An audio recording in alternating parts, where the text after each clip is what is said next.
The opinions expressed on this show do not necessarily reflect those of Talk Radio AM 640. 10, 9, 8, 7,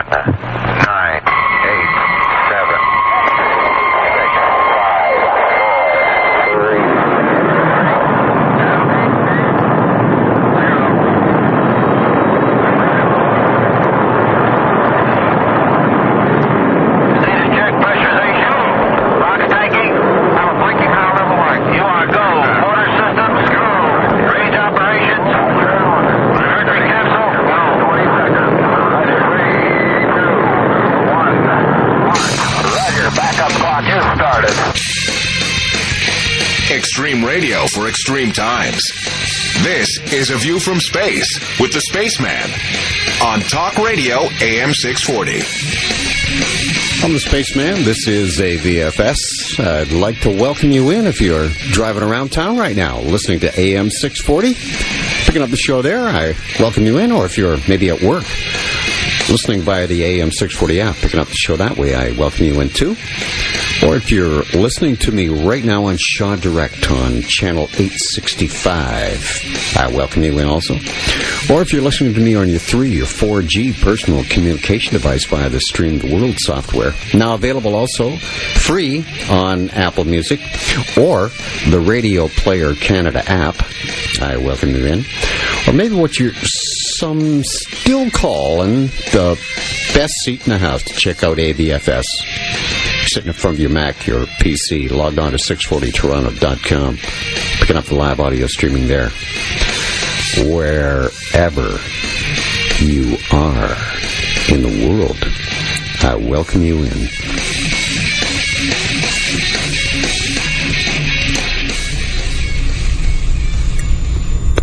The residents of Grenfell Tower block were set up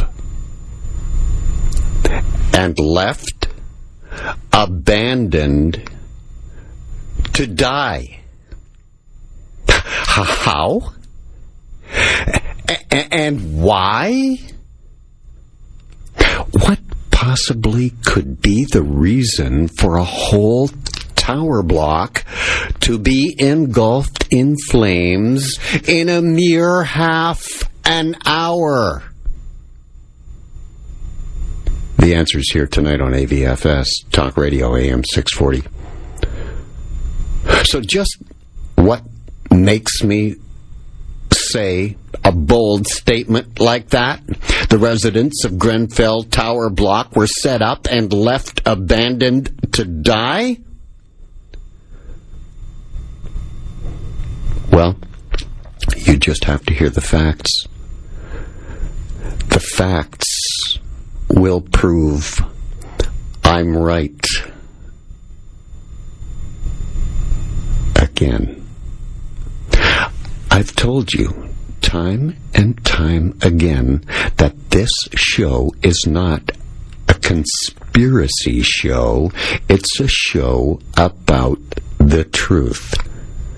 Just the facts. The word, the name, Grenfell, merely means English. That's all. Its derivation comes from the word greenfield.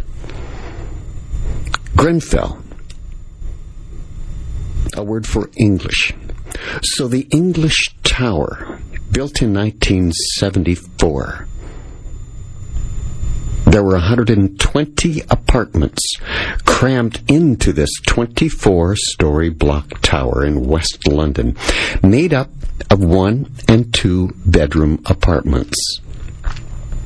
Notice the number of floors immediately, 24, because numerology plays an incredibly important role in all Illuminati events, of which this is one. 2 plus 4, 24 floors, a 6, the number of man who became sacrificed to the sun at the solstice of 2017. It's coming up this next Wednesday, exactly 1 week from the fire. 7 days, the number of spirit. Up to 600 were believed to have been inside that building in North Kensington when that blaze broke out. There's the number again. 6 for man. When a number integral to the story is formed twice in the facts, it's called a double shot power in witchcraft. It's meant to double the power or effect of the ritual. And because this building was mainly occupied by refugees fleeing the Middle East, most from the hot spot Syria, Ramadan still being observed. It's the 9th month, Satan's favorite number in the Muslim calendar. The month-long fasting started May 27th in Ramadan this year, and it doesn't end until next Saturday, a week from today. This fact that Ramadan was being observed in a mostly populated Muslim building, this fact came as a blessing to the faithful because many observing Muslim residents of Grenfell Tower were actually awake shortly after 1 o'clock in the morning for the pre-dawn meal of suhoor, which actually enabled them to alert neighbors and help at least some of the 600 to escape that towering inferno. Local residents now, tonight, as I speak to you here from Canada, in London, are in deep shock. Now, 3 days after the deadly blast that killed 58 at last count, with a total of 28 still missing, presumed dead. That would bring 86 on the final count of deaths in that building. One family's missing 6 members who all lived on the 22nd floor. These people have been devastated and are still desperate for information from the authorities, which has been totally lacking. Non-existent, in fact. Or it's under investigation, they say. It could be weeks, even months before we get the official story, as they call it. The cover-up for a summer solstice blood sacrifice ritual for all the world to witness, because their god Lucifer demands sacrifices to be done in public for all to see, in which you participate. Like it or not, you're actually participating when you pay attention, because it has captured your mind. You're there. You're living it. It was a summer solstice blood sacrifice ritual shown to the world on the Illuminati-controlled mass media for all to participate. It's a Spaceman Talk Radio, AM 640. This is AVFS, and I'm just getting started.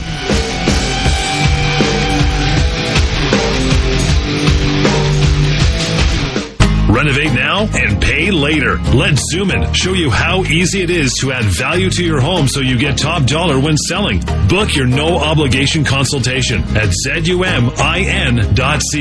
Renovate now and pay later. 416-888-6900. Phillips Moving and Storage. Can you get me from Toronto to Vancouver? Sure, we'll get you there. Phillips Moving and Storage. Yeah, hi. Can you get me from Toronto to California? We'll get you there. Can you get me from Toronto to London? Of course. Ontario or England. We'll get you there. Whether you're moving across town, across Canada, across the border, or across the world, we'll get you there. Moving with care for over 90 years. Phillips, 416-661-2797, or visit TorontoMovers.com. TorontoMovers.com. Looking for a new and rewarding way to invest? Consider investment-grade natural fancy colored diamonds. These rare gems have never dropped in value and offer consistent returns due to extreme rarity, the growing investor demand, and diminishing supply. Call the colored diamond specialists at Guildhall Diamonds for your free diamond investing kit. You'll receive the 10-step guide to investing in natural fancy colored diamonds, as well as articles and latest reports. Call Guildhall at 1-866-274-9570. Renovate now and pay later. Let zoom in show you how easy it is to add value to your home so you get top dollar when selling. Book your no obligation consultation at ZUMIN.ca. Renovate now and pay later. 416-888-6900.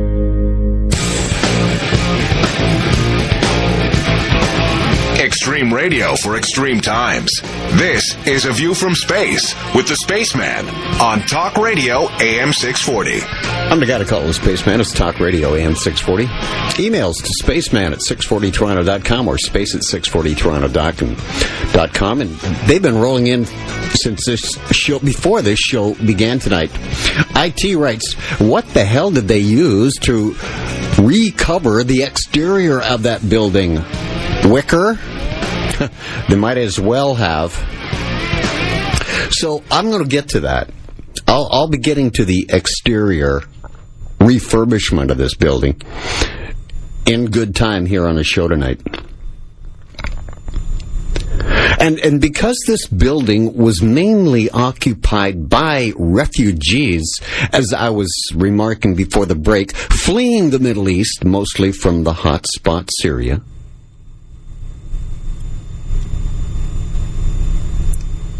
yes, out of that fire, well, into this one. Now, the residents. The following is a message from the Canadian National Public Alerting System.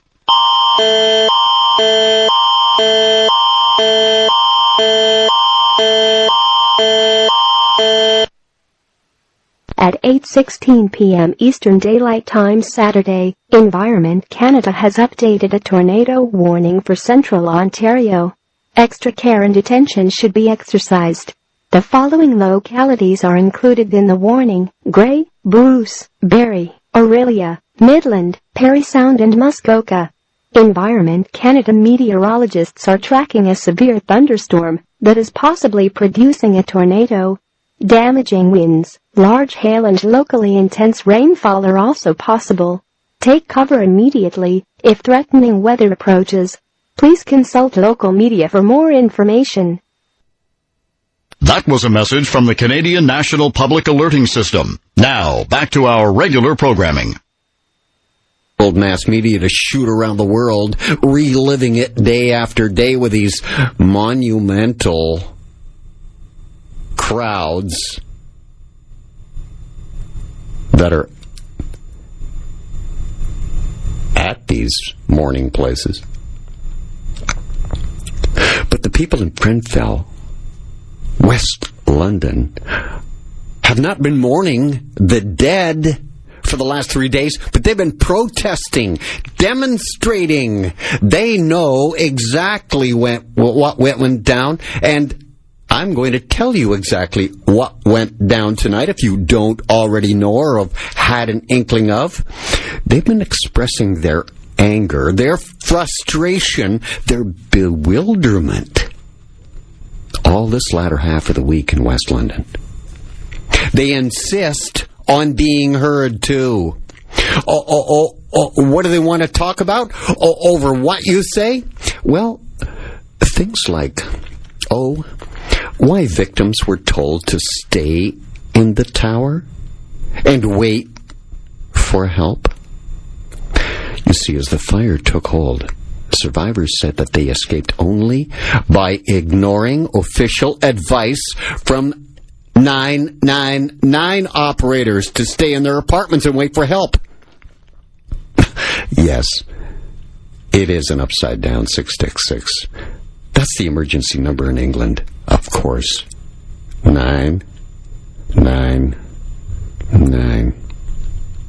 Satan's favorite number, multiplied the most possible to get the most out of any ritual, the triple. The one whom all this blood is spilled for is Lucifer, Zeus, Baal, Moloch, Nimrod, call them what you like. All one, just different names to confuse the uninitiated. The Illuminati believe that fire is the representative of the sun. This blood sacrifice to their sun god by fire came on June 14, a 14 day. In numerology, 5 is the sum of 1 plus 4. 5 is the number of death for the uninitiated, the unwashed, you and I, as well as those Grenfell residents. And it's the number of fortress. Just the opposite for the Illuminati. Protection. As this all unfolds, just watch how the elites do it. How they control the official information with their official committees, their official investigations, and their official reasons. And how it will protect the ones that are really to blame. The elites who own the building and planned this solstice ritual was 7 days before the summer solstice.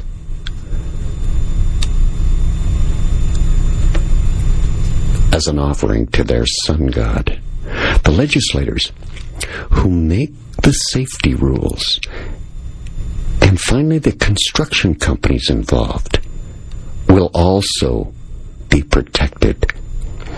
Oh, mark my words, they'll be blamed, but the penalty will be minimal because it was caused. It was meant to happen. After the fire, the Grenfell Action Group said that it's years of complaints to warn the Royal Borough of Kensington and Chelsea. Yes, the Royal Borough, who owned the building, and the Kensington and Chelsea Tenant Management Organization, who supposedly managed all housing, social housing in Kensington and Chelsea on the council's behalf, had been ignored. The Grenfell Action Group were ignored by these two people, the owners and the management organization, and the Royal Borough of Kensington and Chelsea, West London, the elite rich area. Get to that more in a minute. So the Grenfell Action Group actually posted this message on its website just hours after that fire. It read, "Regular readers of this blog will know that we have posted numerous warnings in recent years about the very poor safety, the fire safety standards at Grenfell Tower and elsewhere in Chelsea and Kensington. All our warnings fell on deaf ears, and we predicted that a catastrophe like this was inevitable and just a matter of time." Now you just have to hear this. The Royal Borough of Kensington and Chelsea had actually threatened this activist group, known as the Grenfell Action Group, with legal action. It was back in 2013, in a bid to prevent this group, this loud group, from criticizing them, claiming that that kind of criticism amounted to defamation and harassment. Can you believe it? The sheer arrogance of the elite rich with these poor people that they actually want out of West London. They don't belong there in the first place. Typical of the overlords of this earth, the elites. Playing God. The refugees living in Grenfell Tower were originally from Syria, as I said. Most of them anyway. And they were set up even abandoned to die, tricked into staying in their apartments. Oh, sure, they escaped the death and carnage in the Syrian conflict, only to come to West London and die as a blood sacrifice to Moloch, Baal, at the summer solstice, 2017.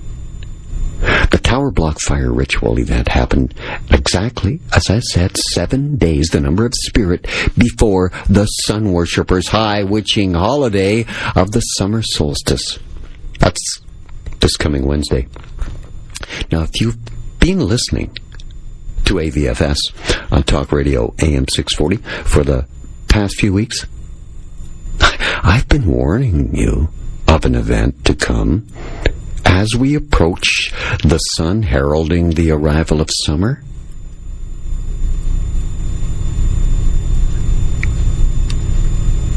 Last year, I talked about Moloch, this fire god, having a presence in London. Yeah, a piece of the original temple of Baal from Palmyra in Syria was, in fact, erected in Trafalgar Square in London, England, last year, 2016, but was mysteriously switched to a structure from the same area in Palmyra, Syria, as the Temple of Baal. And that was the Arch of Triumph, as it was called in the Illuminati-controlled mass media, but it's really the Arch of Isis. It's no coincidence. This Arch of Triumph, this Arch of Isis, installed in London for just a display for a few short months, also with the original plans to take it to New York, then, after, erect it in Dubai. New York never did receive the statue of Moloch, but Dubai did. And it was Dubai and London, the two cities that accepted the monument, both having horrendous high tower fires. Recall Dubai in 2015? And London, of course, this past week. In the ancient city of Palmyra, Syria, the Arch of Isis, or Victory Gate of the Bull Moloch, leads to the altar of Moloch, or Baal, usually symbolized as a bull, also known as an apis. The following is a message from the Canadian National Public Alerting System.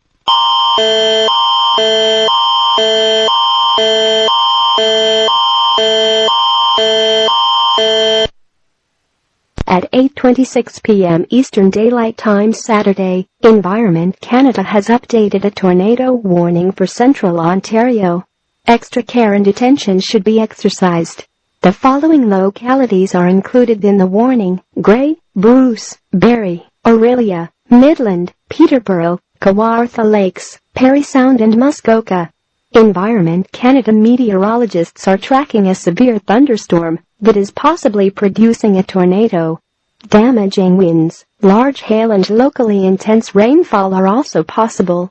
Take cover immediately if threatening weather approaches. Please consult local media for more information.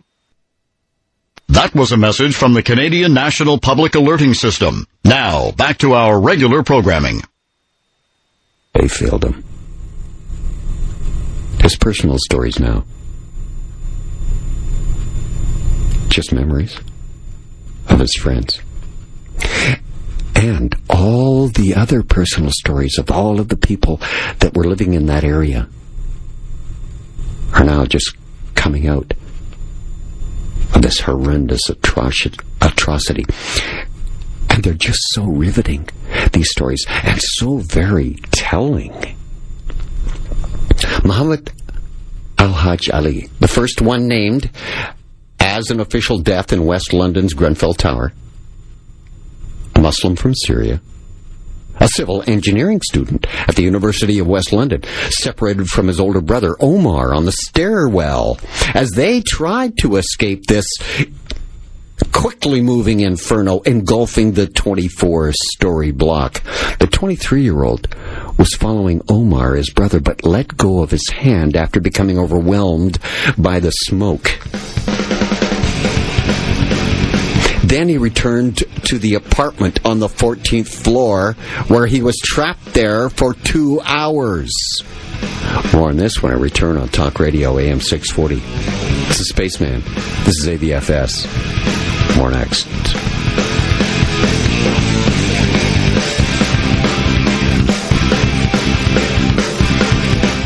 This is AM 640 News.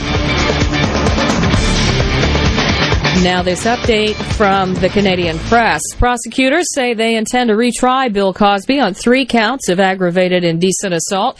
After 52 hours of deliberations, the jurors came back to court this morning to say they could not reach a unanimous decision on whether Cosby drugged and molested Toronto native Andrea Constand at his Philadelphia area estate in 2004. Jury deliberations in the murder trial of William Sanderson will resume tomorrow. The panel wrapped up the closed-door discussions today without reaching a verdict. Halifax medical students accused of killing 22-year-old Taylor Sampson during a drug deal. Former real estate mogul who once controlled Bloomingdale's and Macy's is dead at 93. An online obituary says Robert Campo died in Ottawa on Monday. Authorities in London now say 58 deaths are either confirmed or presumed following the horrific inferno that turned the city's Grenfell Tower public housing block into a charred mess. From the Canadian press, I'm Jerry Smith. More debt than you can deal with? What are you waiting for? My name is Ted Michaelis of Hoyes Michaelis, licensed insolvency trustees. For years we've been running ads telling you, if you can give us 30 minutes, we can help you develop a plan to become debt-free. It's not a trick. There's no gimmick. Call 310-PLAN. That's 310-7526. Or go to Hoyes.com. HOYES.com. Debt-free in 30. What are you waiting for? The Royal Canadian Military Institute Masked Military Band Spectacular returns to Roy Thompson Hall September 24th with Unconquered, a tribute to Prince Harry's Invictus Games Toronto, including a performance by tenor John McDermott. Tickets on sale now. Visit RoyThompsonHall.com. It all starts with something as easy as changing a light bulb. Well, upgrading to high-efficiency LED lighting, that is. You'll not only save money, your store will be more comfortable and appealing for everyone that visits, and customers will see your merchandise in a whole new light. Small changes lead to big things. When you save energy, you power what's next. Find out more about incentives for your business by contacting your local hydro company. Visit saveonenergy.ca. Powered by the IESO and offered by your local hydro company. The opinions expressed on this show do not necessarily reflect those of Talk Radio AM 640. He goes deeper into today's headlines than anyone else dares to go. But you can take it. This is A View from Space with the Spaceman on Talk Radio, AM 640 and HD Radio. It's the Spaceman on Talk Radio, AM 640. Emails to space@640toronto.com or spaceman@640toronto.com. Thanks for that one you've sent. As I said, before this show started, I was getting a lot on my inbox already. It's, well, reaching capacity. JS writes, Evening. You're hitting on great points about this fire, but the Illuminati-controlled mass media keeps interrupting you with tornado warnings. They're at it again, Space. Tell us more. JS from Jacksonville, Florida. Here's another one. MA writes from Toronto, Ontario, Canada. Subject, tornado warning. It cuts you off. We're not hearing all of the show. Here's another one. JC. Missed some of the broadcast as twice the emergency system erupted and overrode what you were saying. Rats.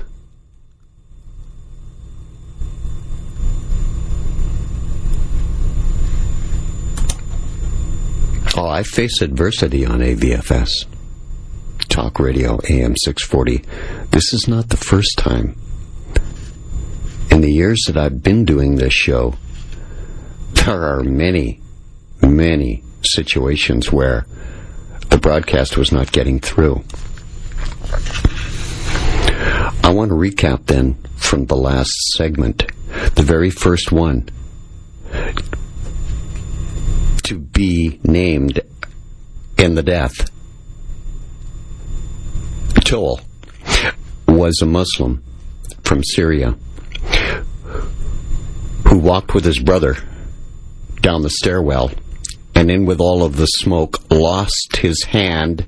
They got broken up, so he went back to the apartment building and waited, and of course died. The man's name, once again, Muhammad Al-Hajj Ali, civil engineering student, University of West London. Let go of his brother's hand after becoming overwhelmed by the smoke, returns to the apartment on the 14th floor, where he's trapped for 2 full hours. He made phone calls to friends. He made phone calls to his family members at home in war-torn Syria before sending one final message that read, "The fire is here now. Goodbye."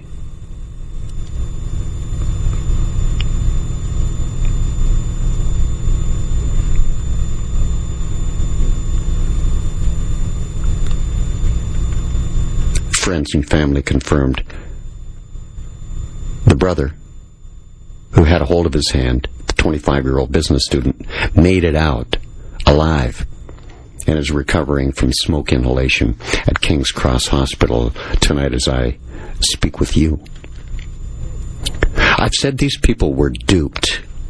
These people were tricked. These people were hoodwinked into staying in their homes and told to wait to be rescued by firefighters who never came. Some tenants even waited for more than 3 hours until they decided to take their chance and make a desperate run for safety. Others were not so lucky. They died in their homes after following advice from the officials to stay put.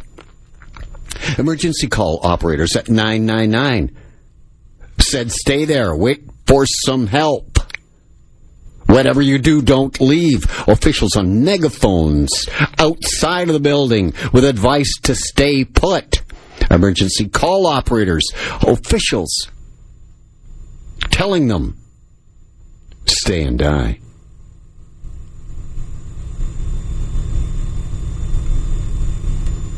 This was when the fire broke out at 12:50 in the morning this past Wednesday. I know the sun worshippers number 8. 1250 breaks down to an 8 in numerology. What else would it be? The concept that tower blocks are built on is that every apartment is supposed to be a fire-resistant box.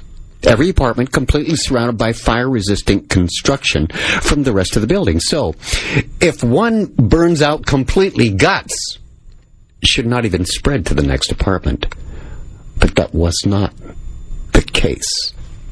Again, in this situation, where every time these poor people living in this rich area of West London, well, were left there to die. So, you should be able to set fire to your own apartment with their plan and leave it completely burn out, and it wouldn't affect anybody else in the building. The fact that this didn't happen at Grenfell Tower will be a key element of this investigation, believe me. Now, one woman who had lived on the 10th floor for 31 years in that building said she wanted to be rescued for 3 hours before finally making up her own mind to buck authority, and she left at 4 o'clock in the morning on the 10th floor. The suffocating smoke left her struggling to breathe and shouting from the window as an emergency operator told her again, "Wait for help! Stay! Wait for help!" Finally, the firefighter did come to help, she said. But this is a big lesson. I will never listen to 999 officers again who told me to stay put anymore. If this happens again, I have to run. It was like being in a cave. It was pitch dark. The firefighters put on a mask. We used a towel to cover our nose. We couldn't breathe. We were vomiting. It's good luck to just be alive. The fire service, the police were like headless chickens, and people were told to stay in their apartments. At one stage, a megaphone, as I said, was even used, but 20 minutes later, the fire had become so fierce, they were telling people to get out. By that time, it was way too late, and they were trapped and screaming from the windows, some even jumping. Grenfell Tower had an official stay-put policy that told residents to blockade themselves inside apartments and wait to be rescued when there's a fire. A furious relative of the presumed dead person said she believed his wife and their 3 children, aged between 8 and 20, had died after refusing to leave the apartment. They obeyed the authorities. The man lost his wife and 3 kids. Another relative of another family added emergency workers could not reach them in their 21st floor apartment. He said his entire family had been wiped out. He went on to say we spoke to them at about 1:30 in the morning. That's about a half an hour after that fire started. But they'd been told by the brigade, the fire brigade in London, to stay in their apartment, put towels down, wet the floors, and wait. There was so much confusion, and more importantly, so much misinformation that led to this horrendous, towering inferno being spread at such a vital stage during that all-consuming, fast-spreading fire. Yes, the confusion spread so quickly, as well as the misinformation. And, of course, the officials, the London Fire Brigade in this particular instance, have nothing to say about all of this confusion. They have declined all comment at all on the accusations, saying instead all questions were now a matter for the public inquiry. Yeah, which is just an old tried and true way of dodging the answers to integral questions when the authorities could be implicated. What's wrong with a firefighter saying, "Hey, in my opinion, here's what I saw"? No, shut up. You're saying this.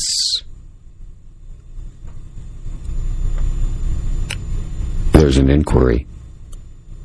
We're not allowed to speak about it. Sorry about the interruptions with the tornado warnings on the show tonight. No fault of mine, but I apologize for you anyway. This is Spaceman Talk Radio, AM 640. I've got more. I'll continue until they blow this place up. It's the only way they're going to stop me.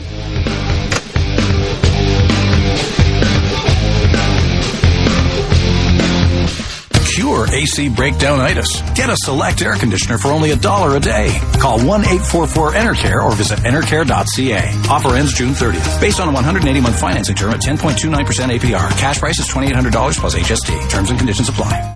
Let's go. No, there's no way I'm giving you my keys. What's your problem? I'm okay. Really? I'm not paying for a taxi. It's just some weed. Give me a break, man. I'm not leaving the car here. It's just not an option. I'm not drunk. Another excuse. Another statistic. Be smart for once in your life. Do the math. Partying equals stay off the damn road. I swear you guys are such a buzzkill. A message from your friends at AM 640.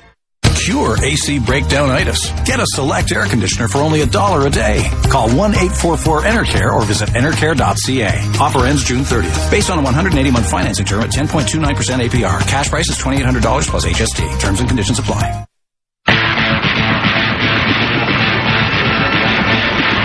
You're listening to A View from Space with the Spaceman, exercising his right to free speech while he still can. On Talk Radio, AM 640 and HD Radio. It's the Spaceman, Talk Radio, AM 640. The show's AVFS. I communicate only by one way, besides this radio station to you. It's by email, space@640toronto.com, one address, the other spaceman at 640toronto.com. Thanks for the one you've sent. PJ writes, "Hey, Spaceman, your show is being interrupted with tornado warnings." A little smile at the end there. Well, let me just say this. If you don't know exactly what I'm talking about and you are listening to me somewhere in the world where they don't do this. In Canada, we have a new law in place that allows the authorities to take over the airwaves and override all programming at their own will. They have been doing it with just marital disputes over children, where the woman or the man runs off with the child, and it breaks custody rules. So the radio stations are interrupted for the announcements of the description, the vehicle they're in, that kind of thing. And they also use it for inclement weather. But I believe this just been put into place in the last couple of years for one reason only. And that's for the coming collapse of the economies here in the West. So that you'll be abreast of what is going on. The authorities will be able to commandeer the airwaves on every radio station, on every television. All stations are involved. So, just so you know, if you're not a Canadian resident and have no understanding of why so many people are saying, and of course, I've had the Jacksonville, Florida email also saying that they're also being interrupted too. Probably listening off the AM 640 streaming audio from 640toronto.com, the website. That's what I face tonight, which is nothing to what the people have faced at Grenfell Tower block in West London this week. I'm sitting pretty, living the life.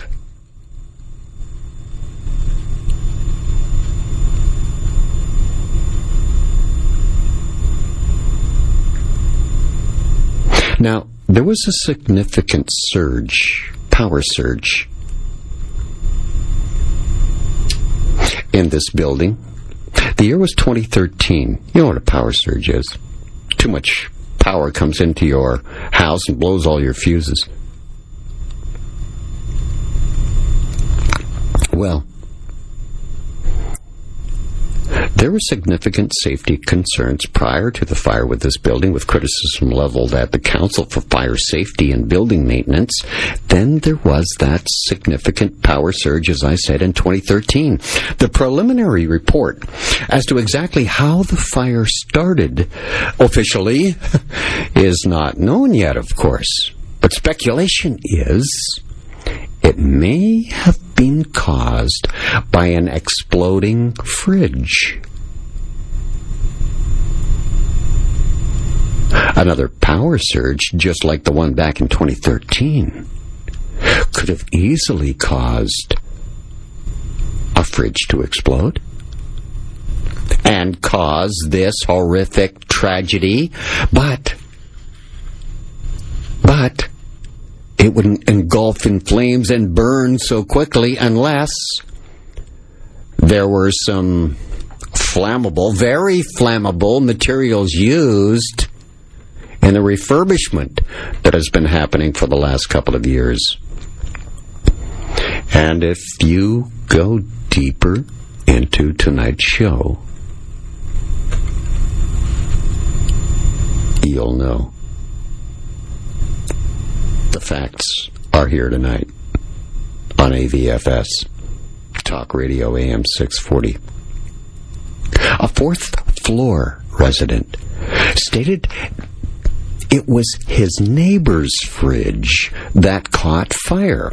It was around 1 a.m., he said. Well, that tells me it's about right. I'm not talking about somebody of hearsay. This guy lived next door to him. Exploding fridge. About 1 o'clock is when the fire started. And that they immediately began knocking on doors to alert people. Just to give you an idea of how quickly this fire spread, he said that within a half an hour after the fridge had exploded, the building was entirely engulfed in flames. A half an hour. That's all it took. Can you imagine? And there was a lot of criticism of the lack of fire sprinkler systems.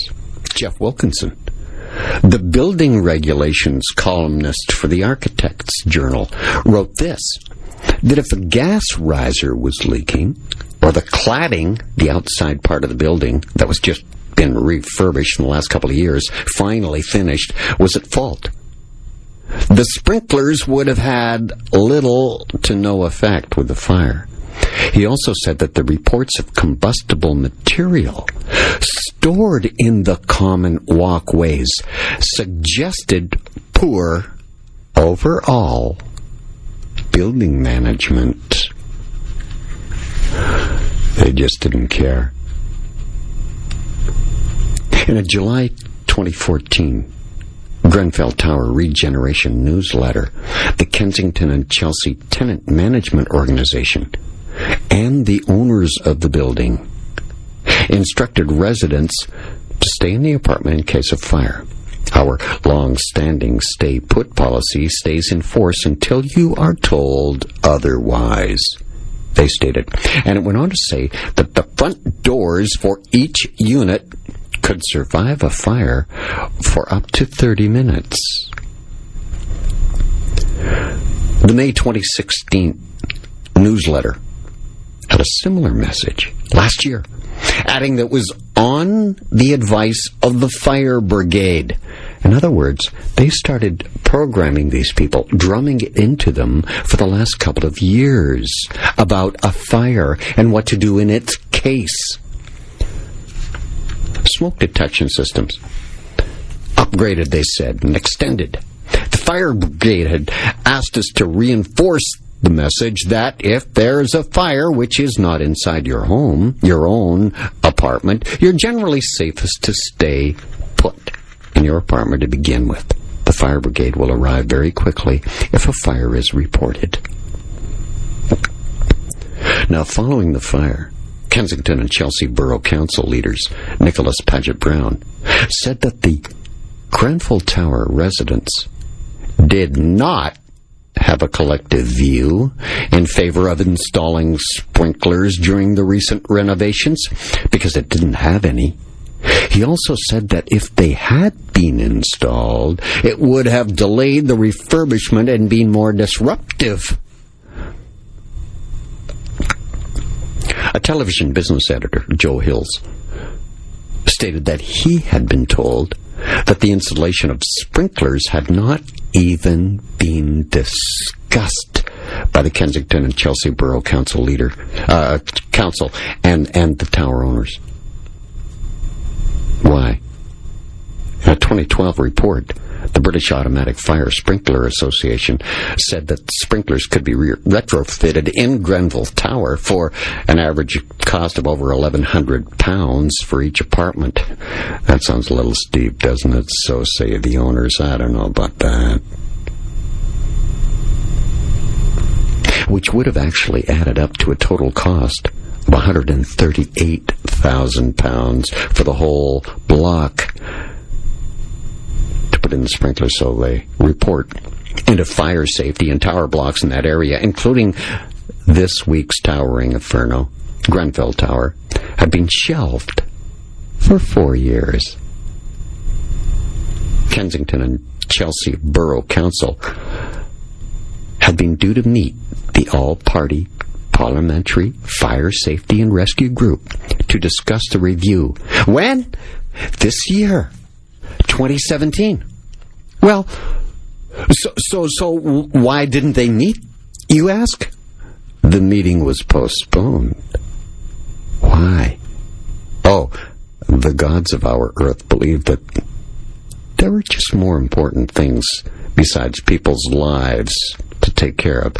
So just what more important things are there than to prevent a tragedy of such great proportion, of almost totally incineration of a population in a building, scorched remains of bodies of men, women, and children lying dead in a burned-out hulk left of what once was a building? You tell me. What would it be?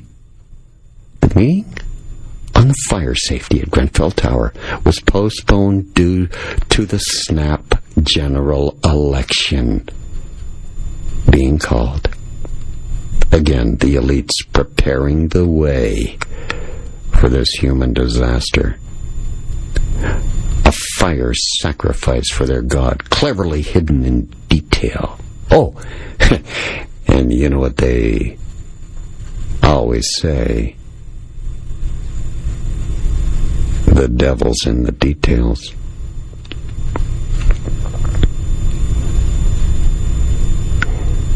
Fire safety experts even speculated that the building's new external cladding was a possible cause. It had just been finally refurbished. It was the possible cause of the rapid spread of this fire, because in just a half an hour, the entire place was engulfed in flames on the outside, the facade. And plastics, too. Plastics used. Flammable plastics. Have you ever smelt plastic smoke? Oh, my God. It gags. It's so thick. It's so putrid. You can't take a breath. The devil's in the details. Yes, experts said the cladding essentially worked like a chimney in spreading that fire. Because that... The following is a message from the Canadian National Public Alerting System.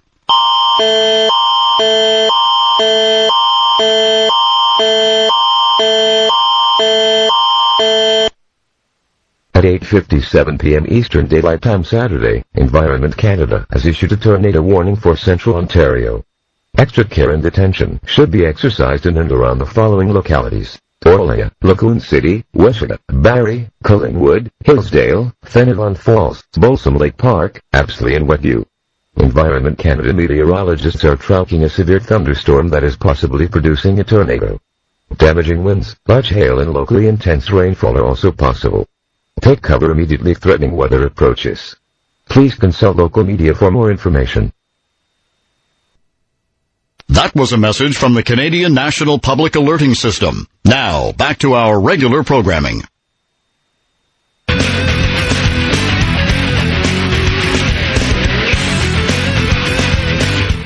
Lost your job? Employment law myth number 11. If I involve a lawyer, I'm going to burn bridges. Fact. In reality, most matters will resolve amicably without any bridges burned. Always call the employment lawyer first. Lior Samfiru, 416-216-5900.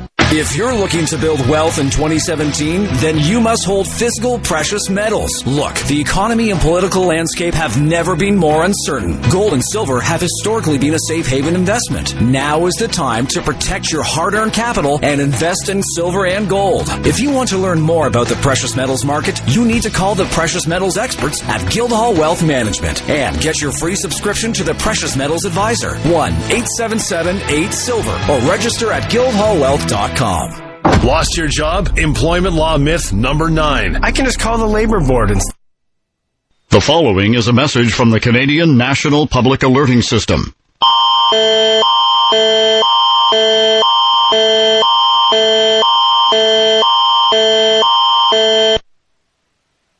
At 8:59 p.m. Eastern Daylight Time Saturday, Environment Canada has updated a tornado warning for Central Ontario. Extra care and attention should be exercised. The following localities are included in the warning: Halliburton, Barrie, Orillia, Midland, Peterborough, and Kawartha Lakes. Environment Canada meteorologists are tracking a severe thunderstorm that is possibly producing a tornado. Damaging winds, large hail and locally intense rainfall are also possible. Take cover immediately if threatening weather approaches. Please consult local media for more information. That was a message from the Canadian National Public Alerting System. Now, back to our regular programming. Come back again, and we have to be very proud of the way the District Attorney's Office in this case handled this case. I mean, they immediately said that, they were going to retry it. After 52 hours of deliberations, jurors said they were unable to reach a unanimous decision on whether Cosby drugged and molested Constant at his suburban Philadelphia home in 2004. 79-year-old Cosby remains charged with 3 counts of aggravated indecent assault and is free on $1 million bail. 19-year-old man's in custody after 2 people were shot and killed in a coastal community north of Powell River, BC. RCMP, responding to reports of shots fired early Saturday, found the 2 victims. Another man with non-life-threatening injuries was treated and released from hospital. Mounties say the incident doesn't appear to be random and there is no public threat.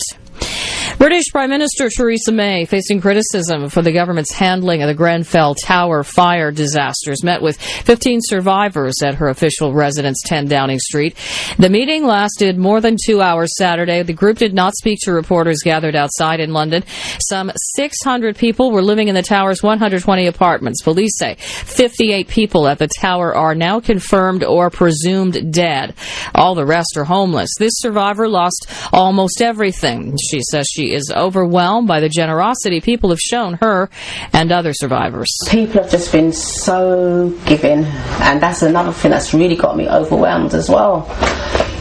The amount of generosity that's out there, random people giving me money that I've never seen in my life. It is not yet clear if the 24-story building had working sprinklers or other proper fire protection.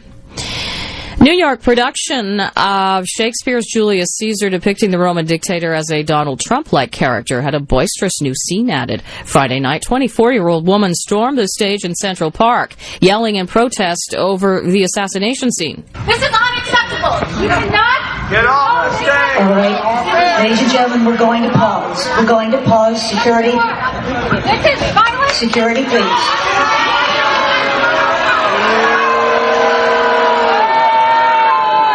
The conservative activist was arrested and charged with criminal trespass and disorderly conduct. This is the Canadian Press. In sports, the Blue Jays dropped a 5-2 decision to the Chicago White Sox. Marcus Stroman gave up 3 solo homers. Blue Jays back in sole possession of last in the AL East. Buffalo's acquired defenseman Nathan Beaulieu from Montreal for a third-round draft pick. Buffalo sent the 68th overall pick in the 2017 draft to Montreal for the pending restricted free agent. And the teams announced the trade prior to the NHL trade freeze for the Vegas expansion expansion draft. Calgary's acquired veteran goaltender Mike Smith from Arizona. Coyotes receive a conditional 2018 third-round pick, defensive prospect Brandon Hickey, and the rights to unrestricted free agent goalie Chad Johnson in exchange. From the Canadian Press, I'm Jerry Smith.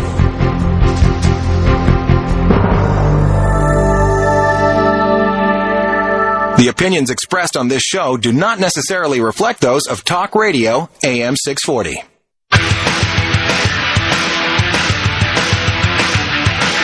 The ancient mystery religions, numerology, the Holy Grail decoded, and he goes deeper than a black hole into today's headlines. This is A View from Space with the Spaceman on Talk Radio, AM 640 and HD Radio. I'm the guy to call a Spaceman. It's Talk Radio, AM 640. Emails to space@640toronto.com or spaceman@640toronto.com.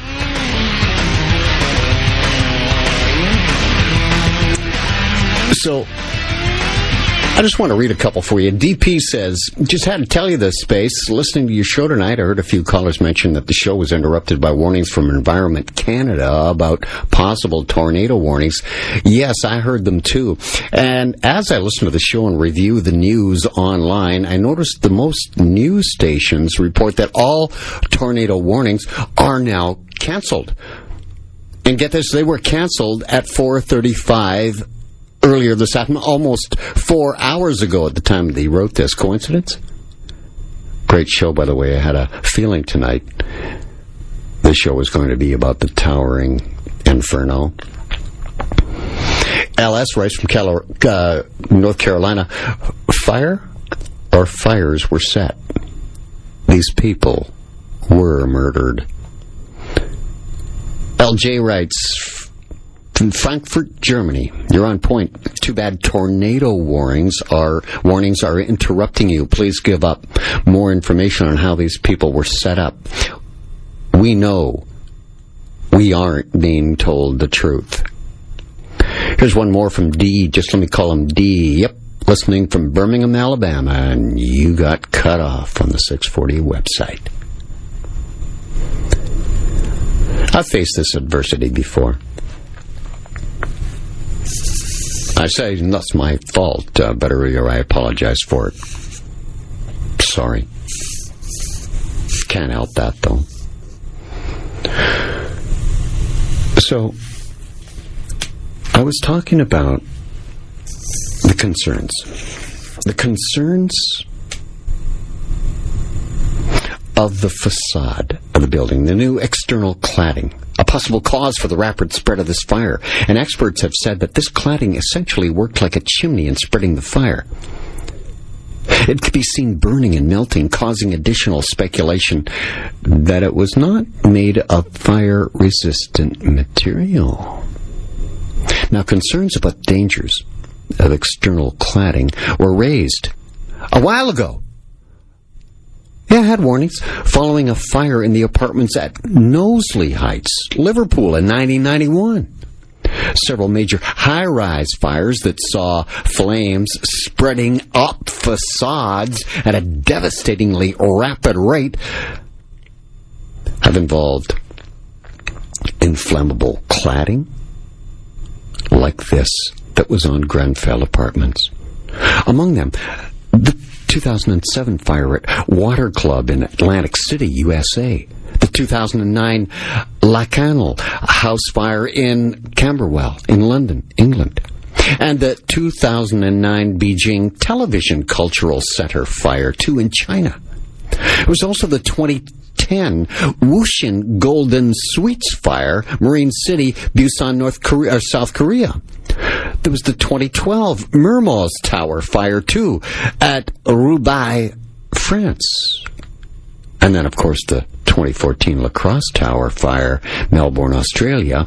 And the 2015 fires at the Marina Torch and Address downtown Dubai building. Remember that fire in Dubai in 2015?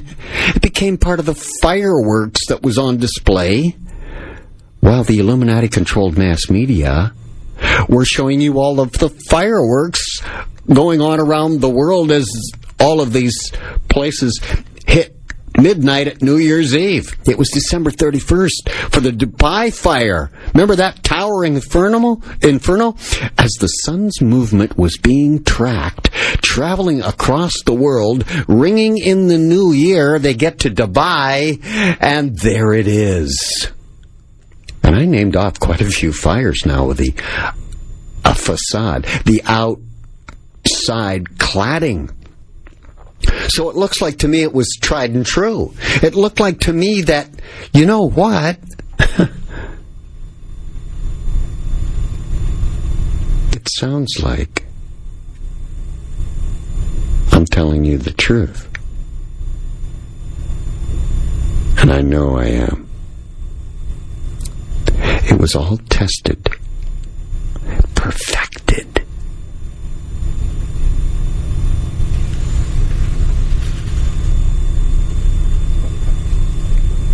And then executed. June 14, 7 days before the summer solstice, and the sun. And a ritual killing by fire. The representative of the sun on Earth.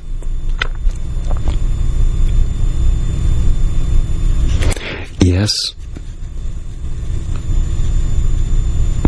hundreds of protesters angry at the government's handling in England and London of the Grenfell Tower disaster descended on the offices of Kensington Town Hall earlier this week, and others actually berated the Prime Minister as she met residents for the first time near the scene of the tragedy. She was soundly booed. In November 2016, there was another dire warning. A blog post from the Grenfell Action Group again, warning only a catastrophic event would expose safety concerns that residents had about that building. The group said there was only one entry and one exit only to Grenfell Tower during improvement works. The refurbishment of the facade at the block in Latimer Road. And it had problems with evacuation procedures at the building. Even more demonstrators marched through central London, winding their way through Whitehall towards Downing Street, the home of the Prime Minister. I'm telling you, this is the elite rich area where all of these poorer people were located. And then on to Broadcasting House off Oxford Street, the home of the BBC, the greatest brainwashing mechanism the Illuminati have. The Crown later moved off towards Kensington High Street, chanting, "No justice, no peace, no justice, no peace." Notice the area? It's West London. Strange place, wouldn't you say, if you knew London, to find public housing? A complex of poor people? A stone's throw from number 10 Downing? From Westminster? Whitehall? It's a strange place, wouldn't you agree? Especially if you're aware that the area is usually almost always reserved for the rich. The East End of London is for the poor. Why is that? It's because when London was first built, the elites settled in the West End because of the fact that the place was lying to the west of the historic Roman and medieval city of London, that square mile, where the building of London actually began. And the West End was long favored by the rich elites as a place of residence because it usually was upwind of the smoke drifting from the crowded city. And because it was so close to the royal seat of power at Westminster. Spaceman on Talk Radio AM 640. Next break. After this one, coming up right now, you'll hear the stunning audio that I'm sure very few have heard because the Illuminati-controlled mass media have backed right away from this one. The Eyewitness, next.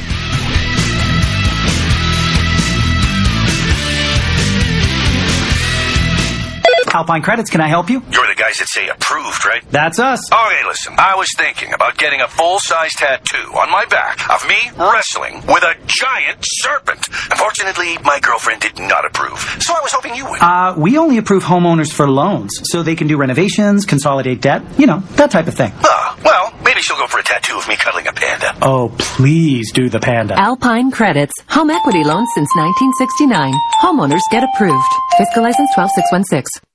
It all starts with a simple question at work. What can we all do to save more energy? Then everyone starts thinking about conserving energy at work just like they do at home. Not only does it brighten the mood, you'll see cost savings that have a direct impact on your bottom line. Small changes lead to big things. When you save energy, you power what's next. Find out more about incentives for your business by contacting your local hydro company. Visit saveonenergy.ca. Powered by the IESO and offered by your local hydro company.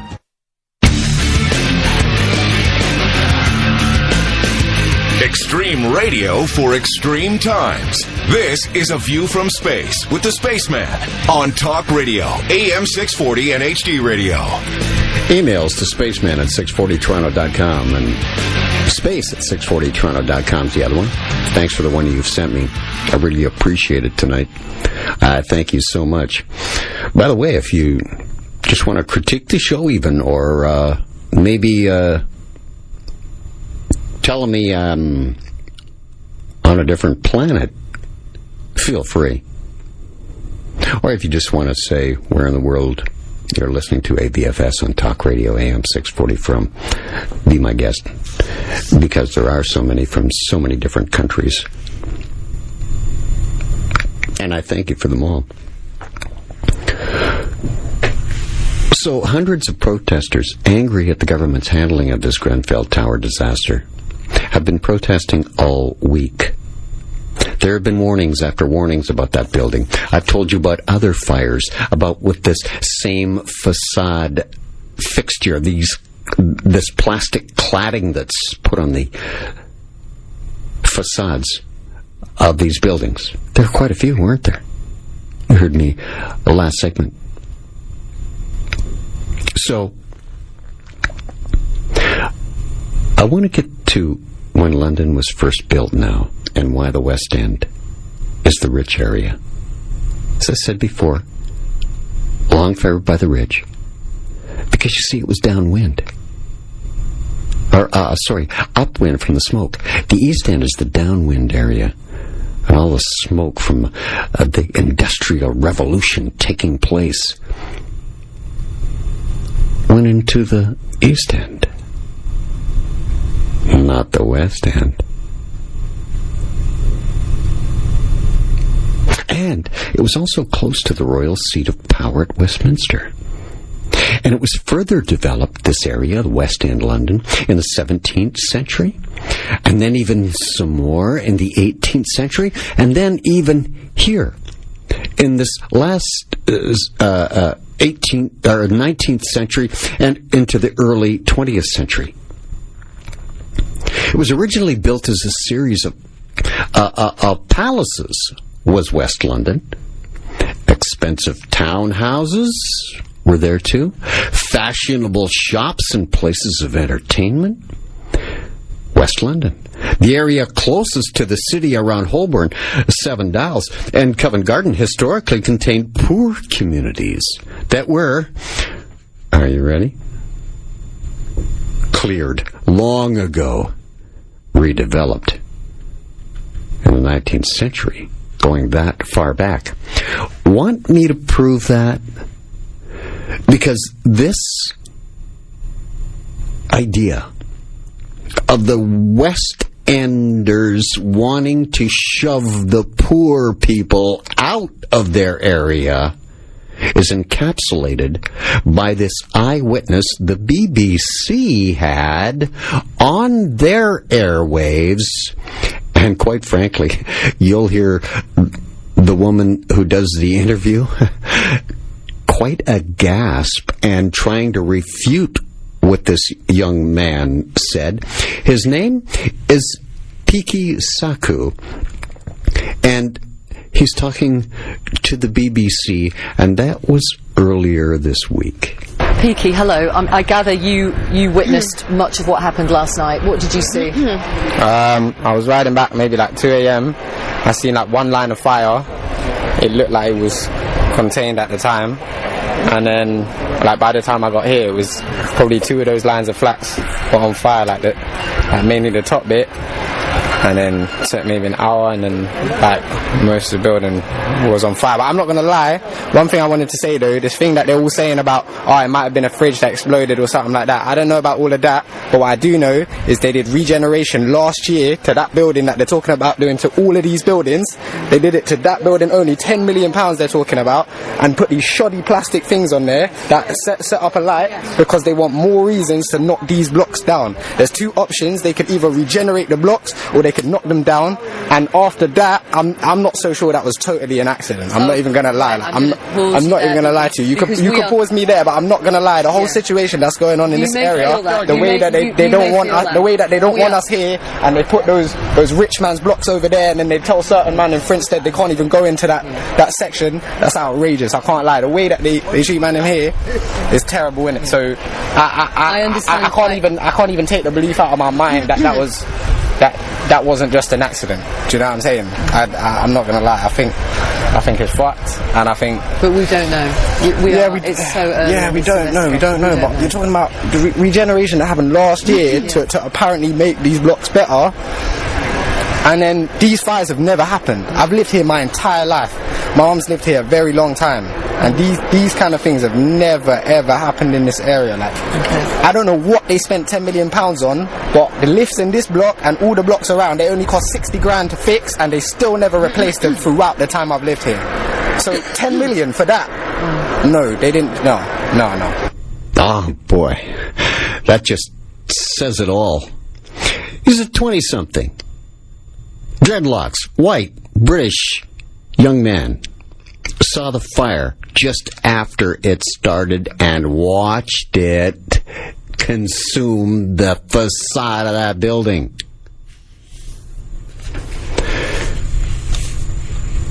And he actually swears too. Yeah, he drops the F-bomb, and the BBC interviewer is just absolutely beside herself and apologizes profusely for the language used. Yeah, she's getting the truth, and she's bickering about language that's used. And, whoa, you're stating things that aren't fact yet officially, trying to shout him down with trying to talk over his voice. No, the young man lives there. He knows they're being pushed out by the elites. They do what they want. That's why I call them the overlords of this earth. They feel they have the right.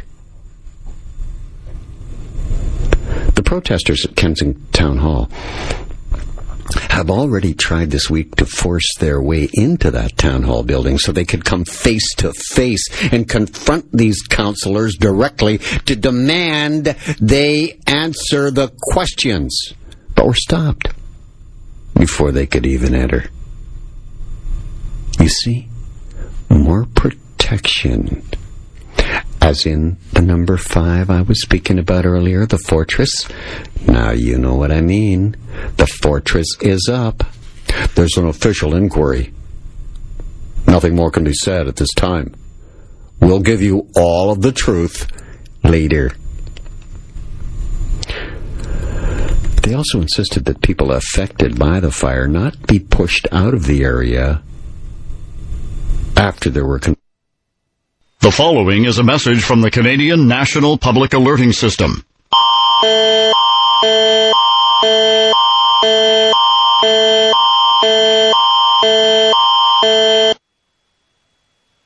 At 9:23 p.m. Eastern Daylight Time Saturday, Environment Canada has issued a tornado warning for Central Ontario. Extra care and attention should be exercised in and around the following localities: Halliburton, Barrie, Orillia, Midland, Peterborough, and Kawartha Lakes. Environment Canada meteorologists are tracking a severe thunderstorm that is possibly producing a tornado. Damaging winds, large hail and locally intense rainfall are also possible. Take cover immediately if threatening weather approaches. Please consult local media for more information. That was a message from the Canadian National Public Alerting System. Now, back to our regular programming.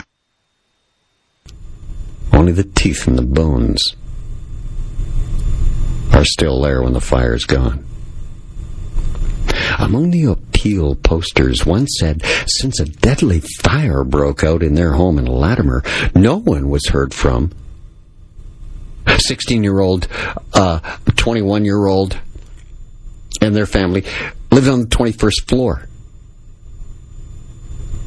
Please spread this around. Please keep a lookout for our family members. You just know yourself they're already dead, consumed by the fire. The blood sacrifice for the solstice by the elites. I tell you, these victims are incensed. There were even more additional protests planned for earlier today, too, as I speak to you. These people are not going away. They're not going to be quiet. Grenfell demonstrators are planning to combine with an anti-Tory, anti-Theresa May movement planned in the wake of that British general election. And speaking of the British Prime Minister,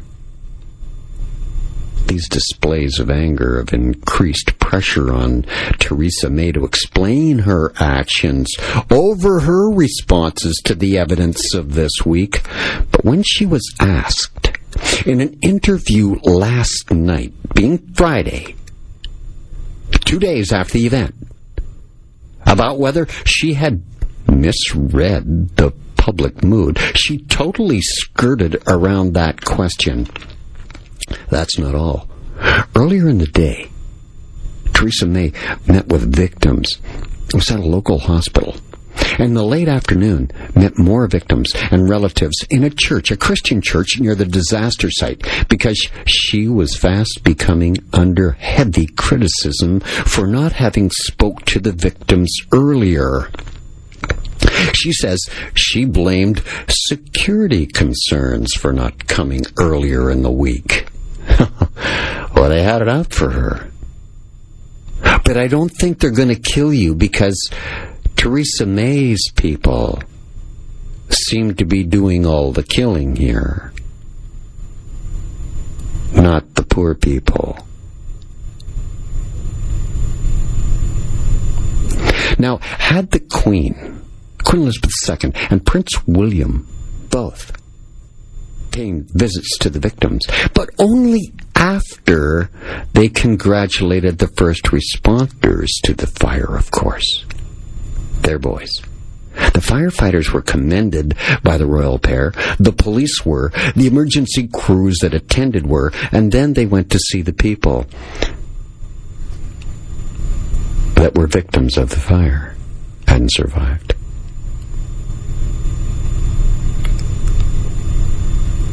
But guess what? Queen Elizabeth II didn't go to any mosque. There were mostly Syrians in the building. Muslims celebrating Ramadan. These were emotionally charged scenes when the brass came out, when the elites came out, as the Queen and the Duke of Cambridge visited the Westway Sports Centre.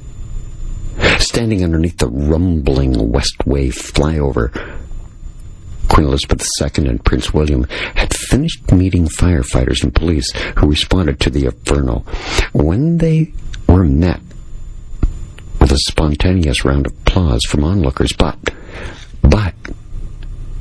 clapping died down. A distraught man in that crowd beckoned the royals to come over.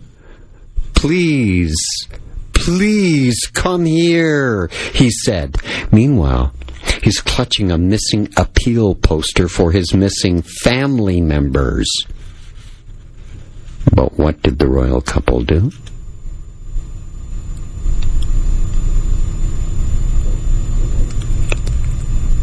Queen Elizabeth II, the Prince of Cambridge, Prince William, climbed into their car as the prince apologized and pledged to return to the Westway Center, which, by the way, is operating a relief center for displaced evacuees and relatives of the missing. Let me get into the Illuminati kids next. On Talk Radio, AM 640, I'm the Spaceman. This is AVFS.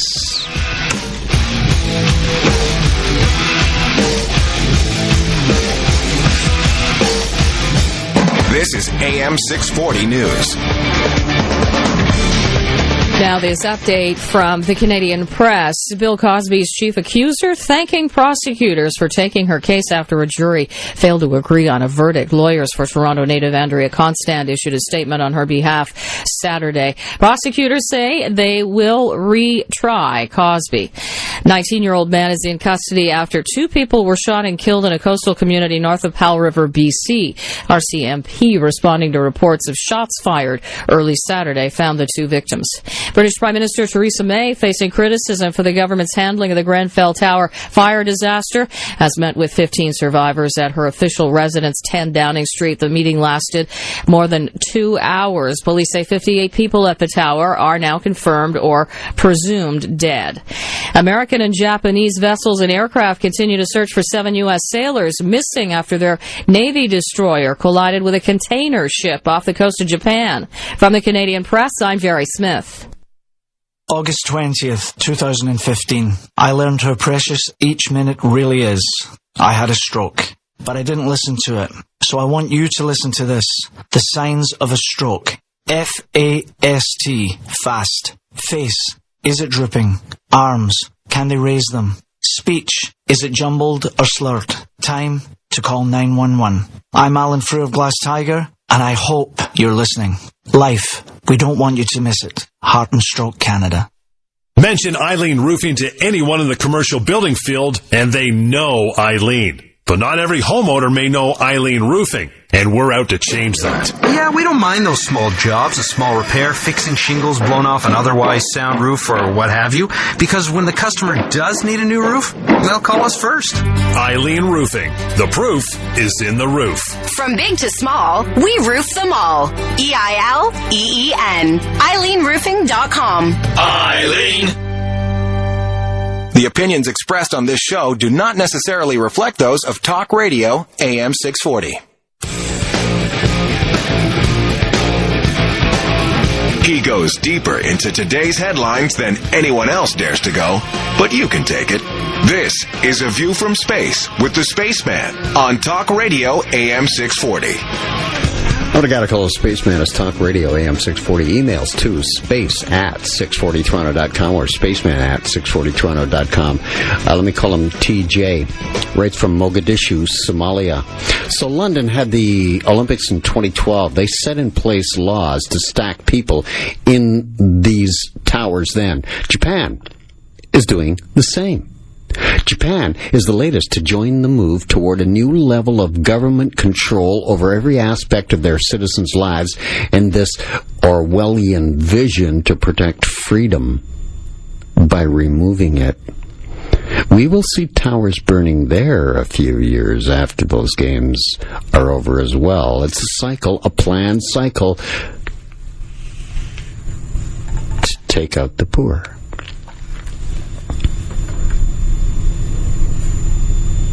One man's thoughts.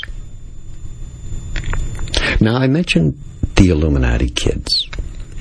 What are referred to are the people that are, well, you've heard the phrase, born with a silver spoon in their mouth.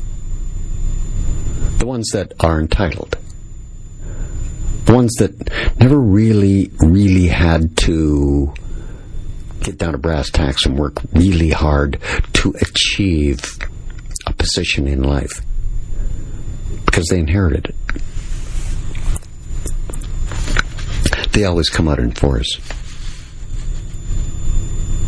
And it's an Illuminati event when the royal family comes out all right.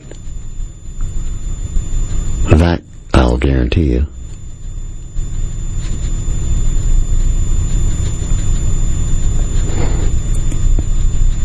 So, when the royals left Westway, the Westway Center, which they were visiting, and snubbing an appeal by a man clutching a poster for his missing family members, but Prince William apologizing they had to leave now and pledged to return, which, by the way, is operating a relief center, this Westway Center. One that the elites set up for the poor, dispossessed, homeless. When the royals left, one victim who survived the fire said that he was frustrated that so many people arrived for the monarchy, but he said he felt like his friends were being left behind. In all, the Queen and the Prince, who I believe is going to be this next in line for the throne, spent exactly 30 minutes in the center visiting those affected. Yes, the royal number 3. It was the day after Prime Minister Theresa May declined to visit that very area over security concerns. May also said that she thought the Queen should stay away too because of concerns about security. Then, as Winston Churchill, the most famous British politician of them all, once said, "Never let a good crisis go to waste." You know what's meant by that? The celebrity stars sure do. Here's a hint for you. When the stars come out and get involved, it's an Illuminati event. You can take that to the bank. Because the stars came out in droves this week, just after they come out in droves in Manchester. They bought these stars, and they paid for these stars, did the Illuminati. So they were Illuminati kids, as I call them. Vampires. Blood-sucking vampires of this world. They feed off our blood. Well, isn't it true? How do they make a living if you don't attend their performance? Where does their big cash come from? You.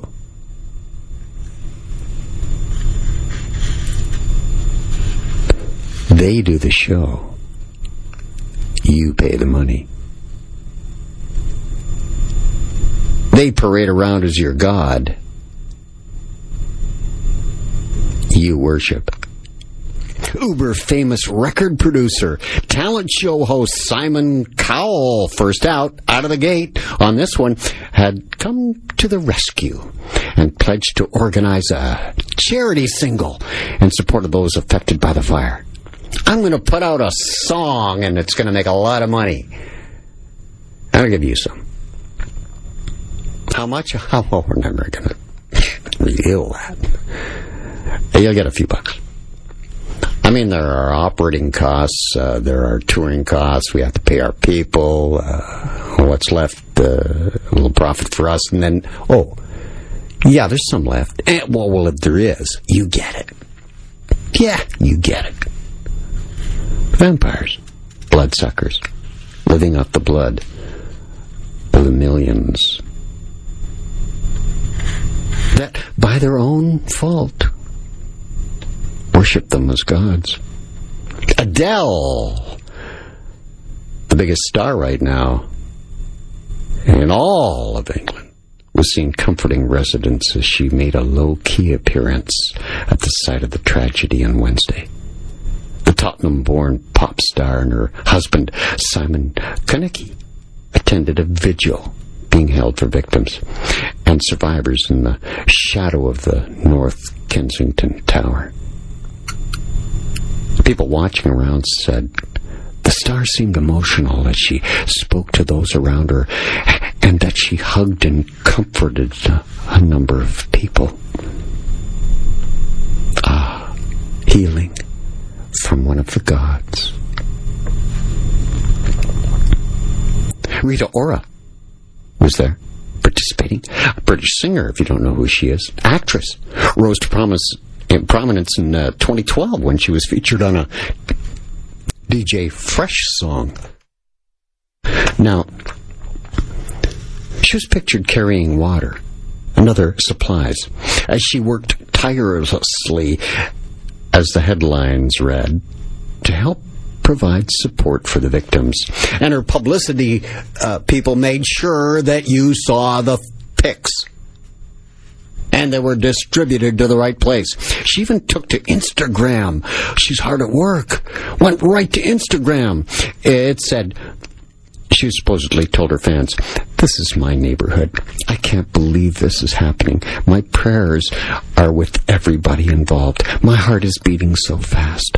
I used to play on that block. I want to do all I can to help." What? Help move them off? Out of there? Sorry, that was me being facetious. Jamie Oliver got in the swing of things too. You know him as the British celebrity chef and restaurateur. You know, he's the British young guy that comes on and really basically knows all the British dishes. And that's what he showcases on his show. It's global. What isn't with the Illuminati? Bet you don't know that British celebrity chef, Jamie Oliver, was granted an MBE. The following is a message from the Canadian National Public Alerting System.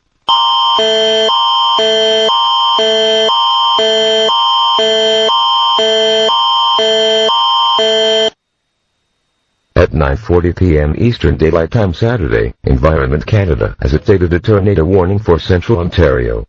Extra care and attention should be exercised. The following localities are included in the warning: Haliburton, Minden, Southern Haliburton County, Orleans, Lagoon City, Weshika, Fenelon Falls, Balsam Lake Park, Apsley and Wettview. Environment Canada meteorologists are tracking a severe thunderstorm that is possibly producing a tornado. Damaging winds, large hail and locally intense rainfall are also possible. Take cover immediately threatening weather approaches. Please consult local media for more information.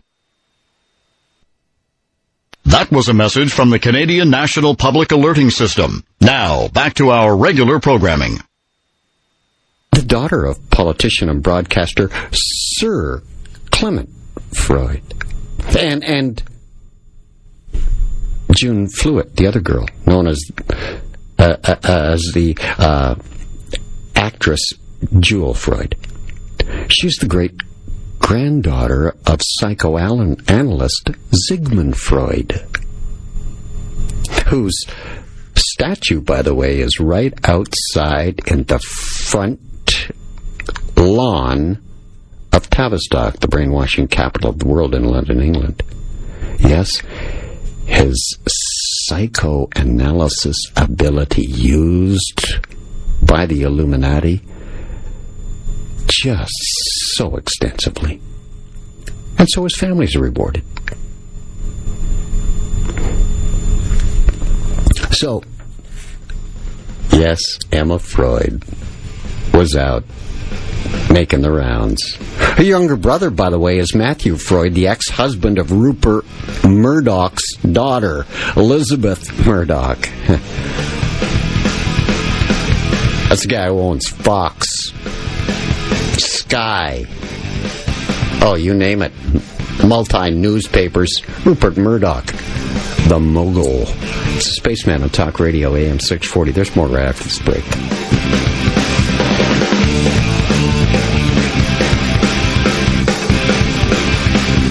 Since I switched to self-employed, my bank is no help with my mortgage. Same thing when I switched to commission. My bank says no way on a new mortgage. I went to butlermortgage.ca.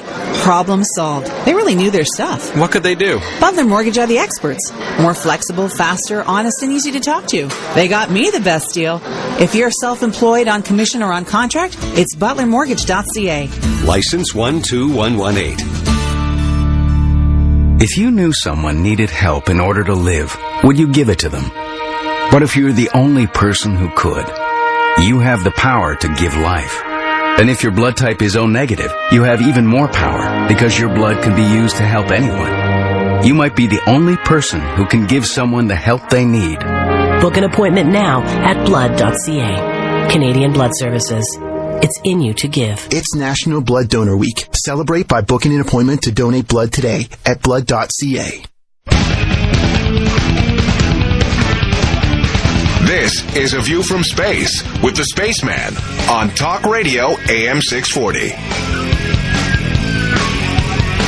I'm the guy to call a Spaceman. It's Talk Radio AM 640. Communicate by email. Only way. Space at 640toronto.com or spaceman at 640toronto.com. And thanks so much for the one that you've sent. I really appreciate it. So the last break I was talking about the Illuminati kids out in full force. And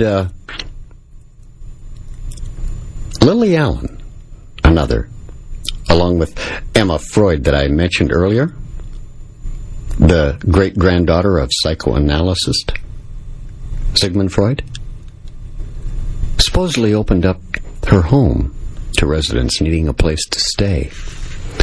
I could just imagine. It was the token deal, right? One person. Maybe two. There's no details on it, of course. But wouldn't you like to hear from those people, a little soundbite on the Illuminati-controlled mass media of like, oh yeah, I stayed at Emma Freud's house last night. Here's what they're doing for me. You won't hear any of that. So, I'm wondering if it really happened. Did they really do what they say? Somehow, deep down inside, I can't believe the elites would mix with the poor. Then there was the YouTube sensation Illuminati kid, Jim Chapman, offered to pay for hotel rooms. Tweeting, I'm going to book a few hotel rooms near Grenfell Tower. Get in touch if you have nowhere to stay and I'll try to give you a roof over your head. Yeah. Wait, there's more.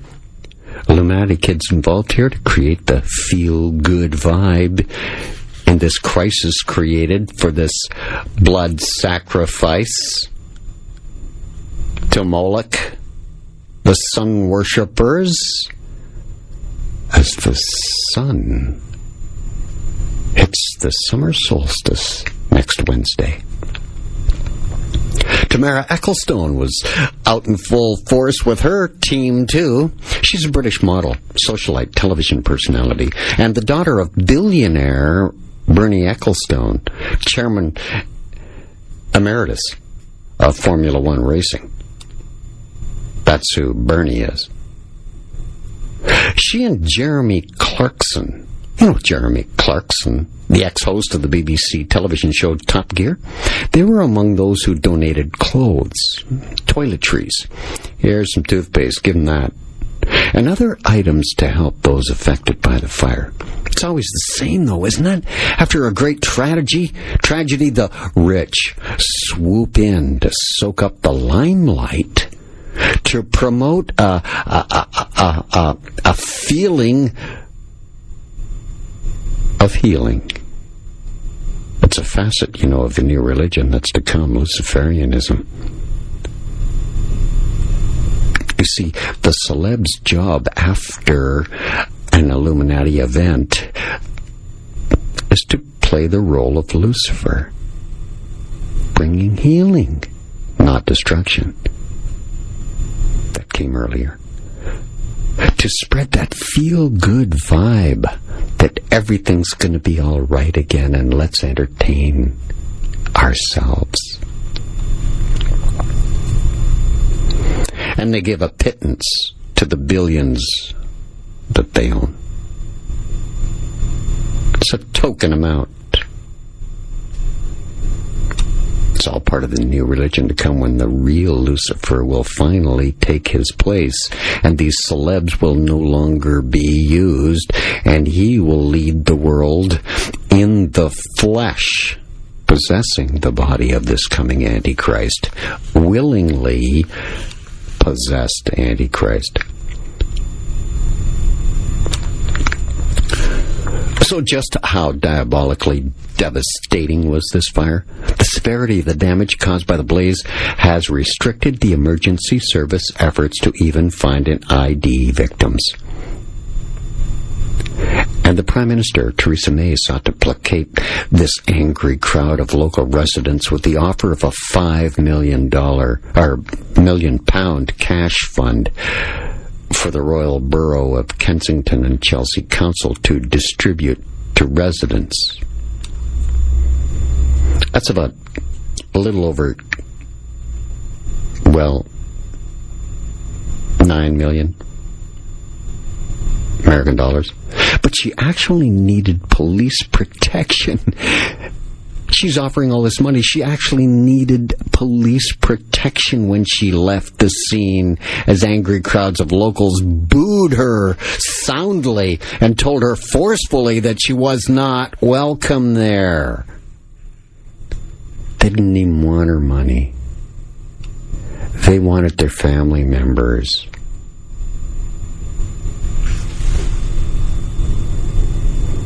There's no price that can buy that hurt away. Here's something more on the relocation of this group of devastated and angry Londoners out of the rich area. These poor people get out.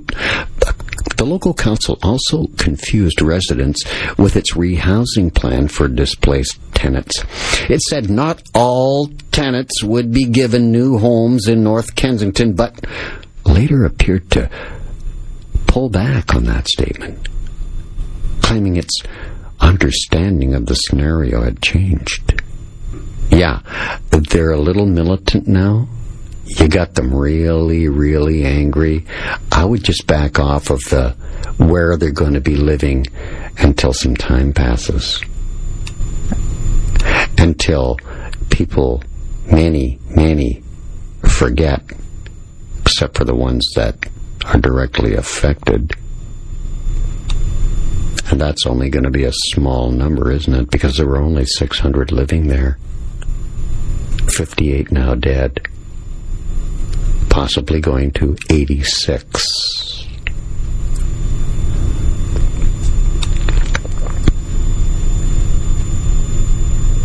So, Theresa May,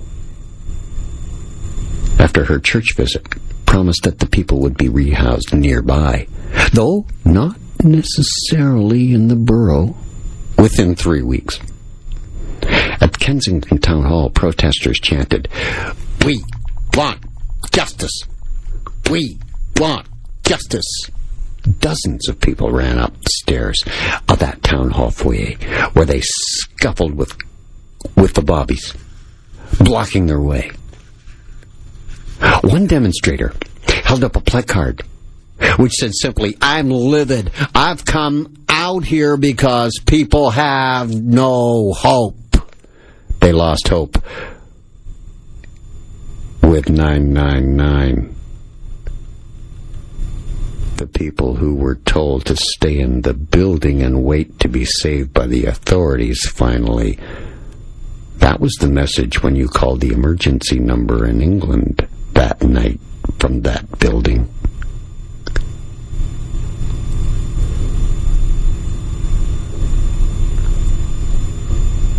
ones that were trapped there that did stay finally gave up, capitulated, believing they were about to die. So in their last moments, the ones that did obey the authorities and stay, do you know what many of those people that are now dead of the 58 did? Do you have any idea of what you would do if you were in their predicament? You've been there for 4 hours now, going on 5. No one's coming. Your mind is racing, and you come to the conclusion that this is it. Have you thought about that? The residents of Grenfell Tower who came to that realization that nobody was going to come and get them, and they knew then they were going to die, started actually WhatsApping their friends and their families to say goodbye. Because you see, there were no landlines. It's all wireless. Nothing was destroyed on the capability of surfing the net. In their last moments, the confusion was extreme. From other residents as well as the authorities, people were telling them to stay in the building so they had hope, but they perished because they listened. One man who escaped the burning building said, "Use your initiative. Don't trust them. That's what I'm saying. There are no words. I'm angry. I have children. The screams, the faces, the trauma." Can you imagine children at the windows screaming for their mummies and daddies to get them out?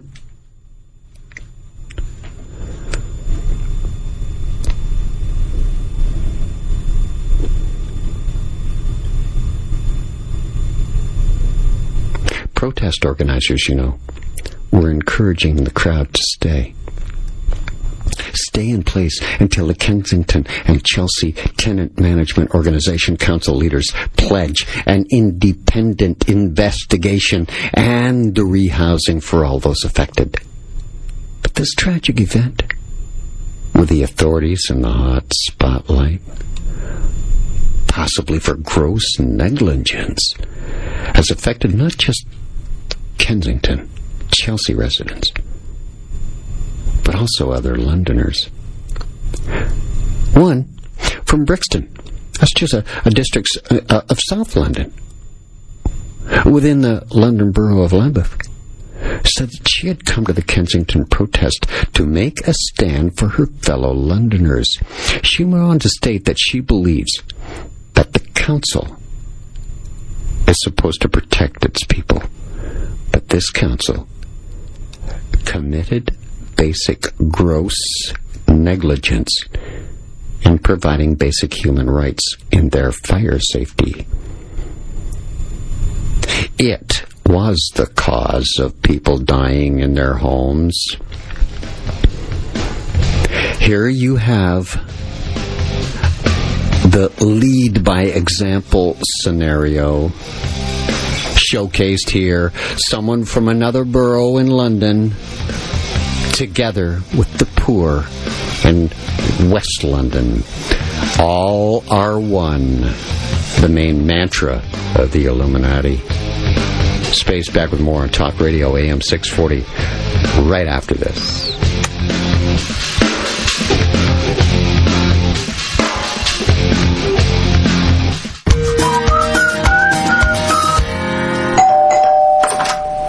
For coming. morning. Hi, I'm Brian from 1-800... I know who you are. Come on in. Yes, ma'am. 1-800-GOT-JUNK. Fred looks 20 years younger. Fred? My next-door neighbor. You guys were there yesterday. He wanted to wear my hat. 20 years younger. All you have to do is point, and whatever you're pointing at will disappear. He showed me his driver's license. He actually became 20 years younger. We can't promise that, ma'am, but anything is possible. Let's get rid of that, and that, and that. Will there be anything else? I feel amazing. Hand me a mirror. I love you guys. Take a look at your driver's license. Spread the word, ma'am. We work until midnight, 7 days a week, so you never have to take off work to meet us. We can usually be there in about 90 minutes. Call 1-800-GOT-JUNK or visit 1-800-GOT-JUNK.com. Me? A mortgage? The bank won't give me a mortgage. Before you assume anything, you owe it to yourself to explore all your options. At Northwood Mortgage, they not only offer incredible rates, they are more flexible than the banks. They take the stress out of the process and even show you ways to be free of your mortgage faster. Now that's a dream. The mortgage specialists at Northwood have the answers. Northwood Mortgage. Hey! Visit northwoodmortgage.com. We're working harder for you. License 10349. On air, online, and on the Radio Player Canada app. This is Talk Radio, AM 640. CFMJ Toronto, a Chorus Entertainment Company. This is AM 640 News.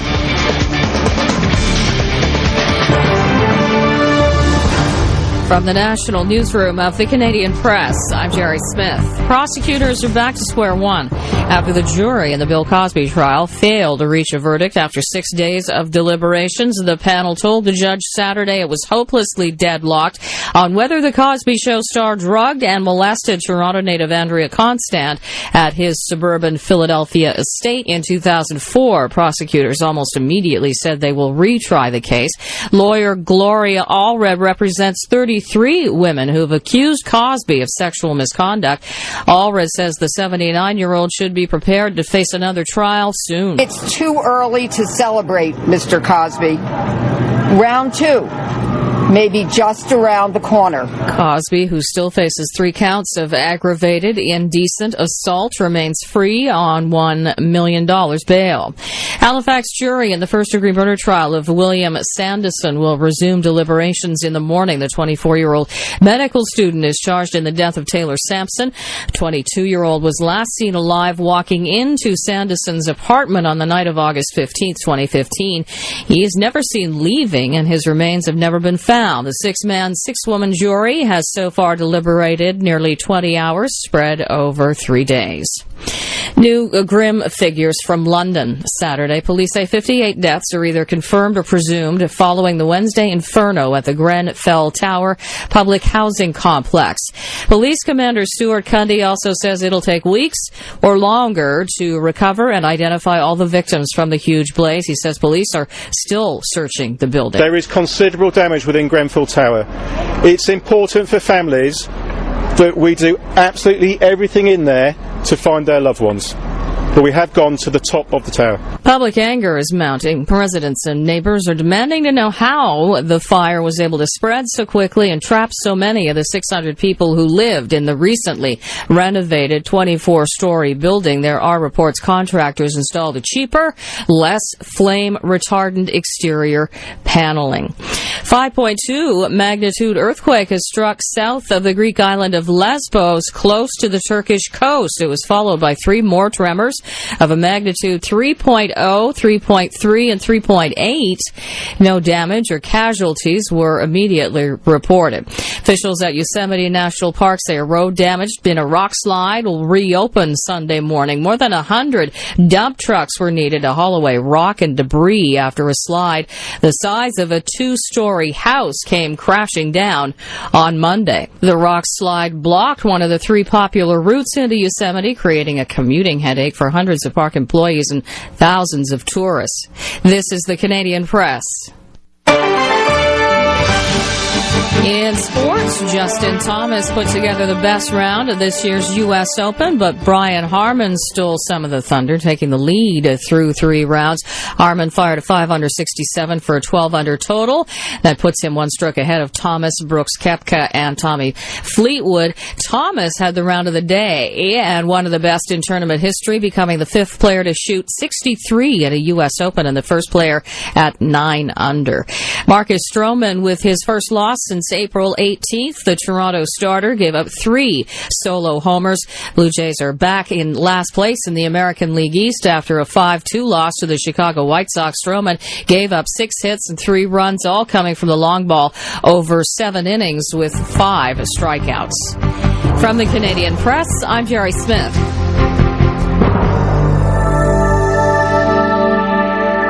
The opinions expressed on this show do not necessarily reflect those of Talk Radio AM 640.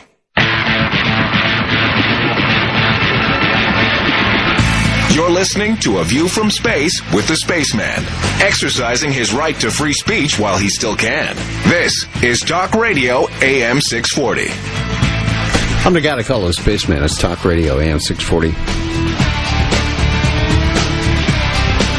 Now, one way to communicate, and it's by email only, space at 640toronto.com or spaceman at 640toronto.com. A very small cyber footprint and a website. I'm not on Facebook. I'm not on Twitter. I just don't spend a lot of my time looking in the screen, what I call the virtual reality of this world. I like to look at the real world, real people, love interacting with people, not screens. So that's basically the big reason. So what I've been talking about is the coming of the Antichrist. One that's coming that will lead this new system after this old system has been thoroughly destroyed, of which we are now in the process of doing. It's just not working, and it's not going to work out. No one's going to fix it. And the Americans, who are the de facto biggest currency in the world, the economic engine of the world, are going to be taken down. This plan isn't something that they came up with a few years ago. It started a long time ago, when the monarchy started to grab land from all over the world and settle it and call it theirs.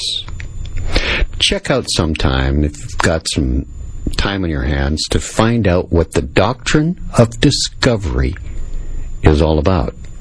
And it will show you, lay the Illuminati's hand out for you. And England, the hot spot for the Illuminati, because that's where I believe the Antichrist will come from. The year was 1717. That was the year that a British society of Druid priests united to create for themselves a grand lodge on Primrose Hill, London, where they would meet to discuss global affairs, forming something called the Druid Circle of the Universal Bond, which is still in play today. As I've said many times on this show, AVFS Talk Radio, AM 640, the Druids run this world.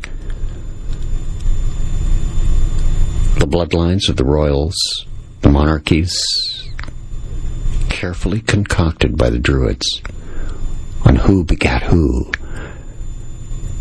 to keep the purest of the bloodline of Cain as pure as possible. They even chose who all of the royals had married, the ones in line for the throne. Very carefully worked out. And even as a royal, merely figureheads, not running the show at all, must feel sometimes like a thoroughbred racehorse just put out to pasture to procreate. The Druids were chased out of England, and Wales by the Romans. It lasted until the 18th century to see a Druid revival, inspired by a renewed interest in classical and medieval Celtic literature and antiquarian studies of ancient sacred sites. People began to take an interest in, places like Stonehenge because, you see, we were programmed to want to know about it, and no longer tried to destroy or to bury the stones of Avebury. The Druid revival in England and Wales was pretty much started by the writings of one John Aubrey and John Toland, and also William Stuckley. Aubrey was the first modern writer to actually start to program people, brainwash people into believing that these sun worshippers, these Druids, were in fact gods. Back then, and still are today, Aubrey was the first modern writer to make surveys of Stonehenge and Avebury, and to put forward the idea that Stonehenge was built by Druids, and the Druids were sun worshippers. Today we know they predated the Druids by many generations, but this misidentification is a small price to pay for making sure Britain's megalithic Stonehenge heritage would not be further destroyed. It's said that Aubrey's enthusiasm for Stonehenge, believing it to be an observatory, led King Charles I, to found Greenwich. Greenwich Mean Time. It's ground zero and the start of telling time in the whole world. Give you an idea of who controls who, what it's all about. Isaac Newton is also said to have had an interest in Druidism, and it's known that Stuckley, one of the three I mentioned, John Aubrey, John Toland, Willie Stuckley, was a close friend to the world-famous physicist Toland, who was an Irish revolutionary who, as a young man, met Aubrey and was fascinated by his views on Druidism in stone circles, even though he failed to mention Aubrey in his book. The final arch-Druid was William Stuckley, an antiquarian in the mold of John Aubrey. Stuckley made field trips to Avebury and Stonehenge and made surveys and drawings of both sites, promoting this area, promoting sun worship. He agreed with Aubrey on the Druidic nature of megalithic monuments. Stuckley joined the clergy later, and it seemed that with his own holy orders, his view on the ancient Druid order became increasingly eccentric. He had the vicarage garden redesigned in his idea of a Druid grove complete with megalithic folly, and began to really expound on Druidic principles from the pulpit of his own church. He even signed letters as Chindonax, Druid of Mount Haemus. In all likelihood, the Druid revival was just that, a few people taking an interest in Britain's ancient past and promoting it, selling it to the world. But the ancient order of Druids has claimed that both Aubrey and Toland held a gathering of Druids from all over Britain and Ireland in a London tavern one night in 1717. The anniversary is coming up very shortly. Next week, June 24th is when they met. 1717, which according to legend occurred at the same date as the foundation of the Grand Lodge of Freemasonry, which occurred in a different tavern, but in the same town. More next on Talk Radio AM 640.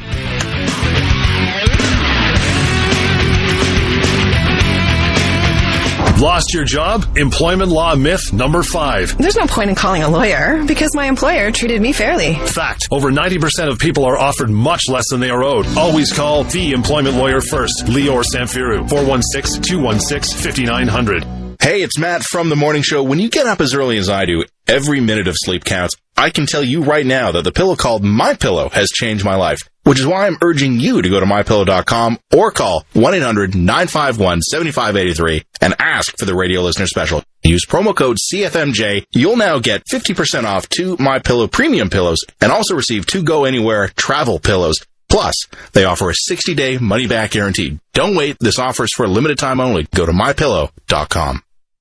Is your office a pain in the neck and the back and the knees? If your work is giving you a pain, then we want to hear from you because you need Dr. Lou. Call in to the Dr. Payne Show, Saturdays at noon here on AM 640 and get expert advice from Dr. Lou himself. Can't wait till Saturday? Call Dr. Lou now. 1-855-55-Dr. Lou. PaineCareCanada.com. Alone is back, but this season, TV's boldest survival series has a twist. Contestants were told they'd get to work in teams. What they weren't told, their teammates would be dropped in totally separate locations. First, they'll have to find each other. Then, they'll battle together against the severe Canadian wilderness. No camera crews, no gimmicks. Just man versus nature. Alone, all new Thursday at 10 on History. Lost your job? Employment law myth number 13. The legal process is very long and complicated. Fact. Employment disputes resolve quickly without formal legal action. Always call the employment lawyer first. Lior Samfiru, 416-216-5900.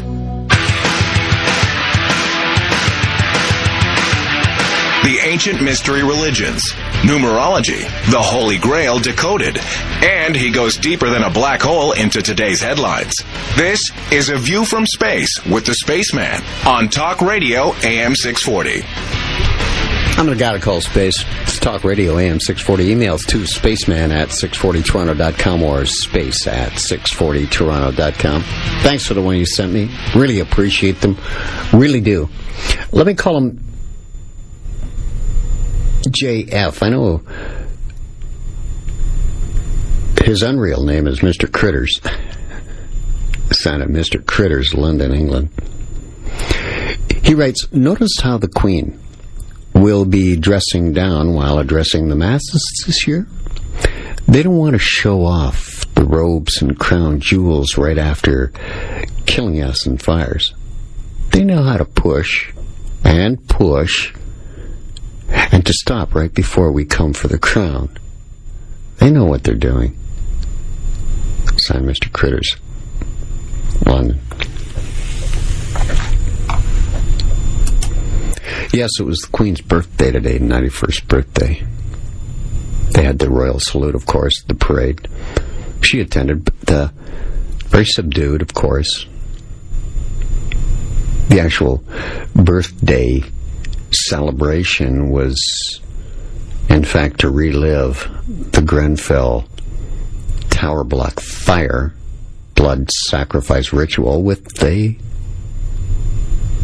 replete with a 1-minute silence in the Queen's presentation in her speech. 60 seconds. Drop 0. 6. Number of man. That's why there's always a 60-second pause of silence when tragedies occur, because the sacrifices have been made by the masses, the victims. So, back to the earliest of times in 1717, June 24th, with the holiday coming up, a London tavern, the Druid revival, was just a few people taking an interest in Britain's ancient past because they were told to promote sun worship.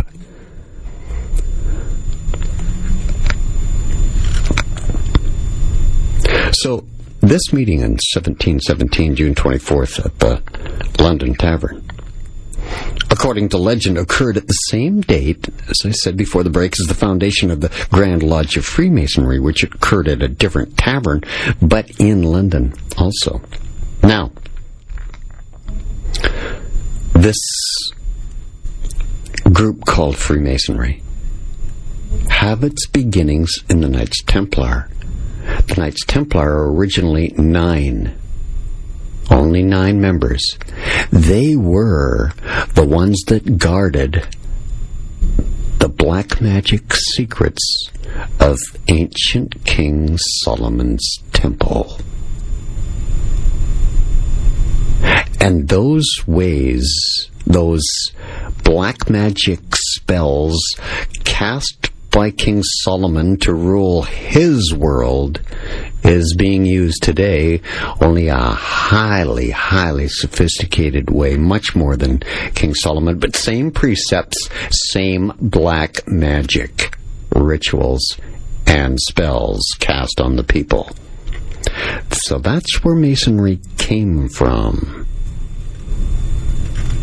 Now, all evidence suggests that the meeting was a later invention, as Toland wrote in 1718, disparagingly, of the institution that was the priesthood, including the Druidic type. His intense hatred of anything priestly had been linked with the fact that he was a lapsed Catholic, you see.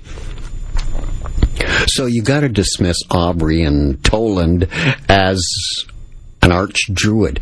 We should equally question whether the Primrose Hill gathering ever even took place. Primrose Hill sits just to the north of Regent's Park because of its proximity to the Hampstead School of Speech and Drama.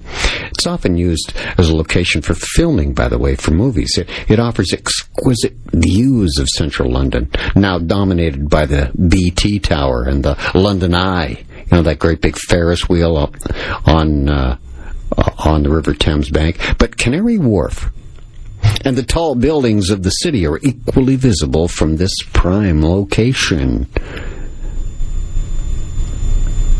Now, after the initial wave of Aubrey, Toland, and Stuckley, the revival was revived by a group of gentlemen who met at a London tavern who founded the Ancient Order of Druids in 1781 in the very occult town of London. The group incorporated a lot of Masonic ideas, including those of mutual support and charitable good works, still done today. This wave of interest continued into the 19th century, or should I say, this programming, this promotion continued into the 19th century, spurred on by a couple of publications. The Lolo manuscripts and Bardas, they were called.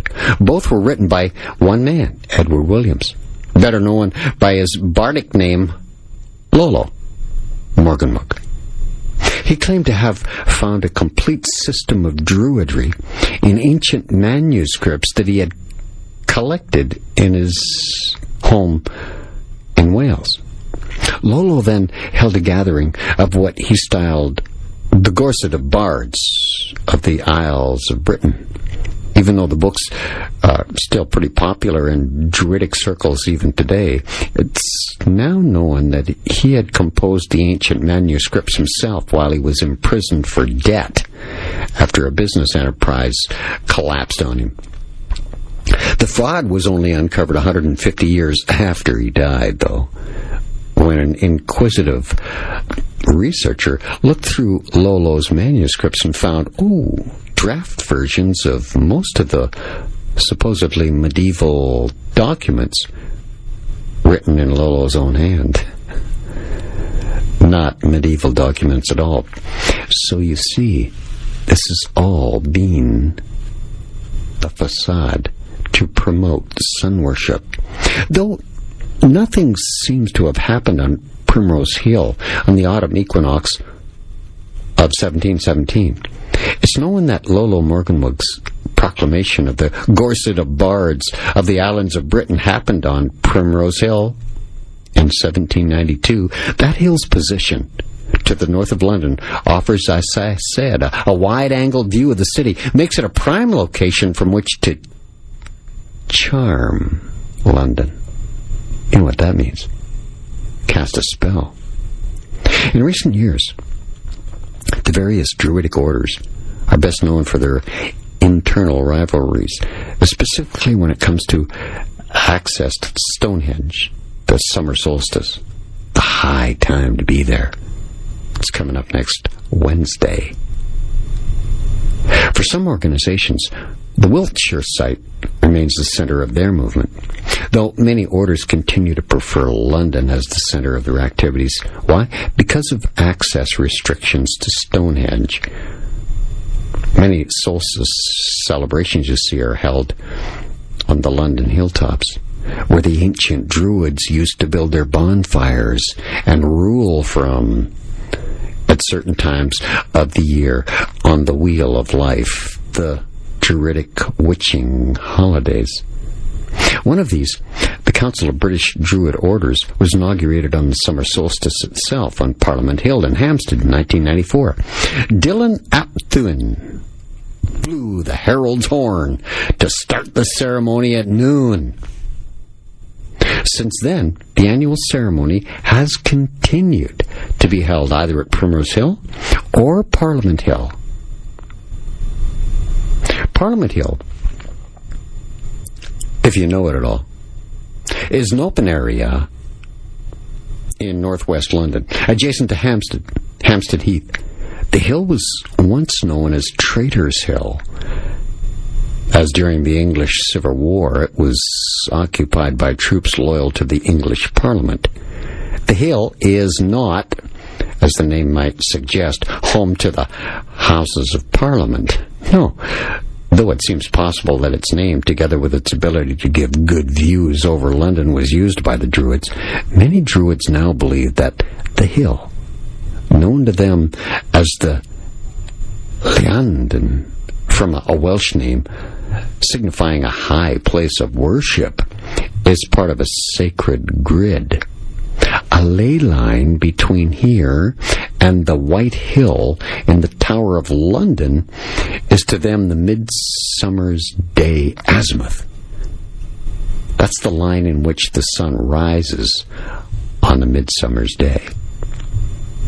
They're sun worshippers. They're bringing this religion back. With the Tower of London, you've come to the third primary location of Druid London. For example, in 1956, the ceremony of the spring equinox was renewed at the Bryn Gwyn, or Tower of London. The site was, of course, the primary royal residence for a lot of Britain's history. It still today remains connected with the tradition of sacred kinship through the presence of the 9 ravens. The sacred landscape of London became the subject of several publications, specifically from the 30s onwards. Peter Ackroyd's London, a biography equally devoted attention to these Celtic sanctuaries. Heavy promotion has been given this in the last, say, 100 years. Apart from Parliament Hill, Primrose Hill and the Tower, London has further sacred sites dear to the sun-worshipping Druids. They range from the less-known Penton, the New River Reservoir, to the famous Westminster Abbey, named Tuttle. All these sites go back to Christian mythology, which in the Druids' revival's thinking merely Christianized sites that were originally sacred Celtic landmarks. In other words, another religion superimposed over the old religion to hide it, conceal it, but keep it sacred and keep people worshipping there. In the interior of the Penton is a cave known as Merlin's Cave. An underground passage at the bottom of one hill led to the cave. The entrance was in the cellars of Merlin's Cave Tavern. It was bricked up in the beginning of the 20th century, and the passage being considered no longer safe. So, for sure, London, like the real small towns and villages around, maintained its folkloric atmosphere well into the 20th century. Marble Arch used to be called Tyburn, possibly a remnant of the pagan god Tyr, the god of law, which our Tuesday is named after. The River Tyburn, which flows near Maple Arch, splits right exactly where Buckingham Palace is today and forms an island called Thorney Island. This is underground rivers now here in London, very occult London, on which lawmaking and such traditionally was carried out, according to Celtic tradition. Again, this site has been linked to the Druids, claiming that a Druid tree college existed on that site at one time. Speaker's Corner, you've heard about it, based on the privilege of those condemned to death to utter a few last words before their execution. So, it's possibly the most modern incarnation in legal history of that site. Absolutely incredible is this history of London, England, because it will reveal so very, very much on who are the gods of our world today and how this world is being controlled by them. I'll continue with it next. Talk Radio AM 640. It's AVFS. I'm Space.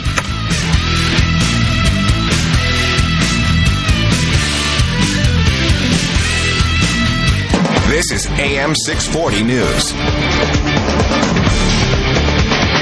Now, this update from the Canadian Press. Prosecutors are back to square one after the jury in the Bill Cosby trial failed to reach a verdict after 6 days of deliberations.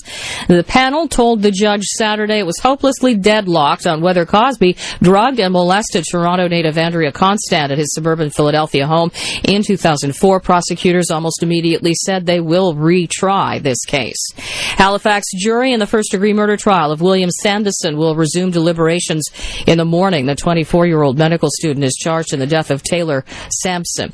New grim figures from London Saturday. Police say 58 deaths are either confirmed or presumed following the Wednesday inferno at the Grenfell Tower public housing complex.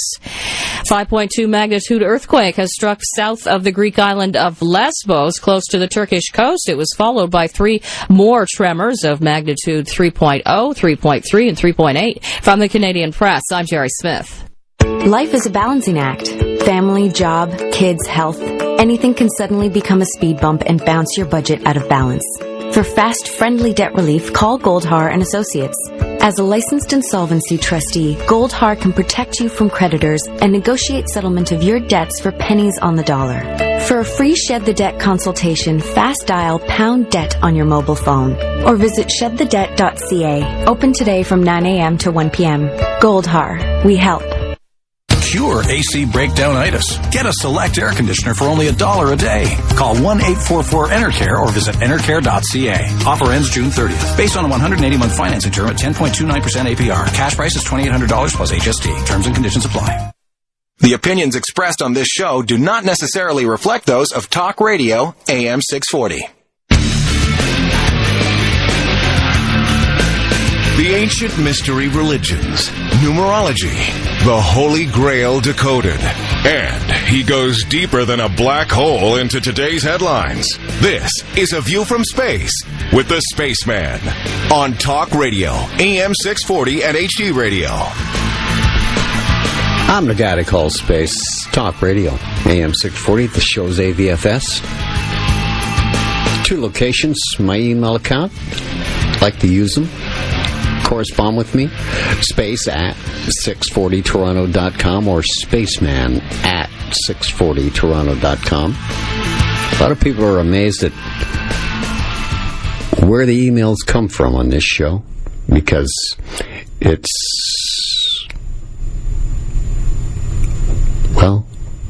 there's not another show quite like this that gets emails from so many different places. This one, Bangor, Maine. Evening Space. S.H. writes, hitting all the right topics and making the connections tonight. Don't want to push you too much off your points, but I do have a question. I am somewhat new to the show. Can you give me a quick breakdown of numerology? which numbers I should keep an eye out for and how it connects to what's going on. Signed S.H., Bangor, Maine. I certainly can. You just keep listening, and you will see these numbers constantly reappearing. Because basically I use pretty much the same numerology, because the elites use the same numerology all the time. So, a few shows deep, and you'll very soon, they'll be jumping out at you in newscasts. You'll go, oh, there it is. I know now what's going on. There it is. There it is. There's those. There's. And people say, you're crazy. Numbers are just random popping up in... No, they're not. I've been following them for almost 20 years. No, they're not.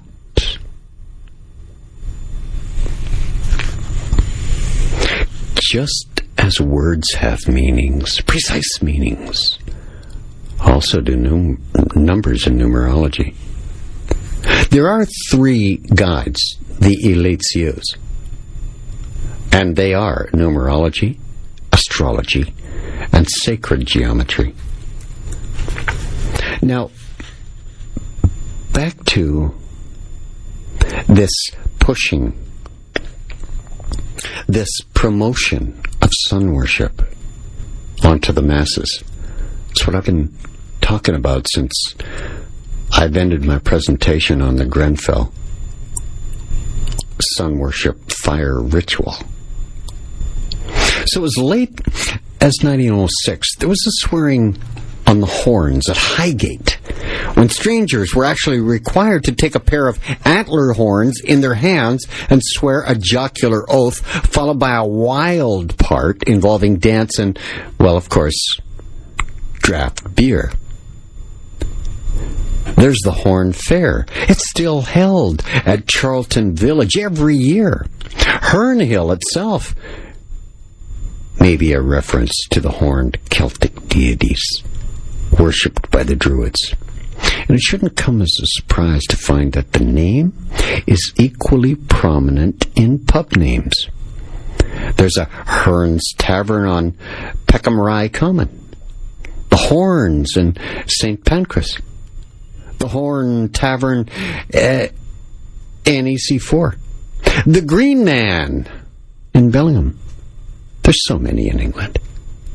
In medieval times, there were at least 4 major May Day festivals, too. In Mayfair, Southwark, the fair, the Greenwich Fair, the Horn Fair from Bermondsey to Charlton.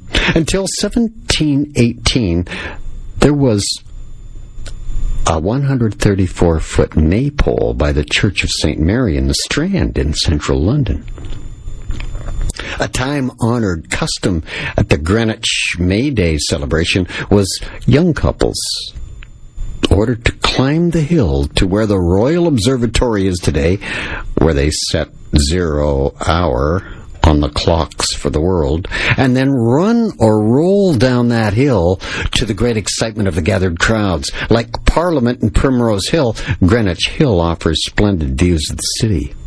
It's very much like the cheese roll down the hill, if you're familiar with that. Isn't it strange, too? And in the West here, we have cheese heads that go to baseball games, Major League Baseball games, and have a big block of cheese as a hat. Cheese, you see, is the fastball. Like a hitter is fed to, well, much like a mouse is fed cheese. Catch it. One man that's often seen as a druid in the world's eyes is the poet William Blake. He's said to have worked with the ancient order that gathered in Poland Street. William Blake's biographer, Peter Ackroyd, stated that Blake never joined any organization, but according to the lists of Grand Masters of the Druidic Order, Blake William Blake was a Grand Master. I'll tell you right now, he was too. He was the one who opened the 2012 Olympiad, the very Royal Olympiad in London. Quite a few of Blake's friends would, in the end, be Freemasons too, though there is no record, of course, that William Blake ever joined. Just like there is no record that Queen Elizabeth II is not the titular head of Freemasonry, but is. Though the Druids may have claimed William Blake for their cause, it's clear that William Blake definitely was a visionary, a man who transformed his native London into a heaven city. Blake was born in Soho. It was at Broadwick Street, where he had his visions, it's said. When he died, he was buried in the nonconformists' burial ground in Bunfield, together with his father and his mother. Since childhood, William Blake, the poet, had visions which, unlike most people, stayed with him throughout life, he said, if not grew in intensity. His first apparent vision happened when he was 8 or 10 at Peckham Rye and Dulwich Hill, when he saw a tree filled with angels. Blake saw London as a heavenly city, you see. London. A Jerusalem. Blake wrote this: from the fields, Islington to Marylebone, to Primrose Hill, St. John's Wood, were built over with pillars of gold, and there Jerusalem's pillars stood. So Blake used the same imagery of Primrose Hill in his vision of the divine city that would rise out of the capital. For William Blake, time didn't exist, and so therefore he looked to the distant past and the distant future to see a London of utter bliss,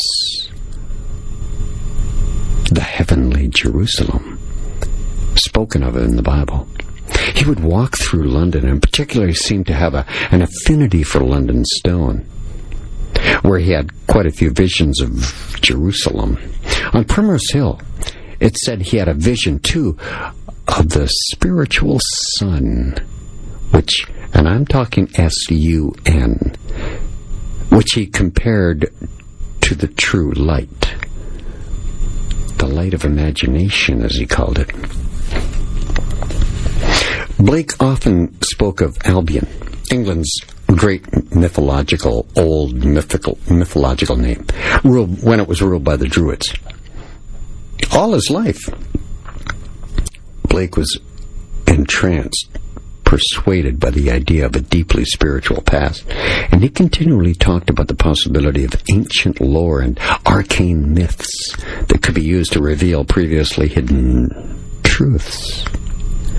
Blake read Stuckley's Avebury on the supposed Druid temples of Avebury and Stonehenge, and Blake's brother, Robert, drew Druid ceremonies and mythological scenes from British history.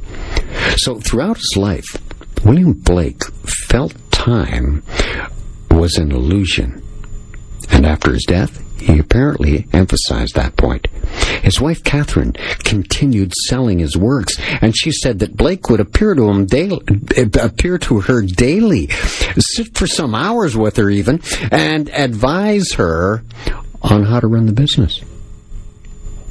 It was no different than Blake's relationship with his dead brother, whom Blake stated appeared to him often for many years. And as I said, William Blake is very, very well respected by the elites of London. the movers and the shakers of this world, our overlords. William Blake's poem was actually showcased front and center in the 30th Olympiad. The Royal Number 3 dropped to 0, hosted by London. The opening scene was a green and pleasant land, an obvious reference to the poem William Blake wrote called "And Did Those Feet in Ancient Times." I'm a Spaceman. This is Talk Radio AM 640. I've got more, and it's next.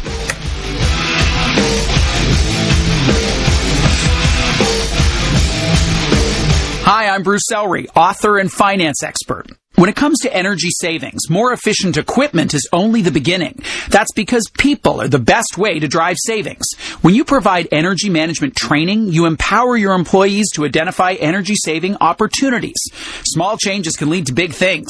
Get the whole story and find out how your business can take advantage of energy efficiency training incentives at saveonenergy.ca.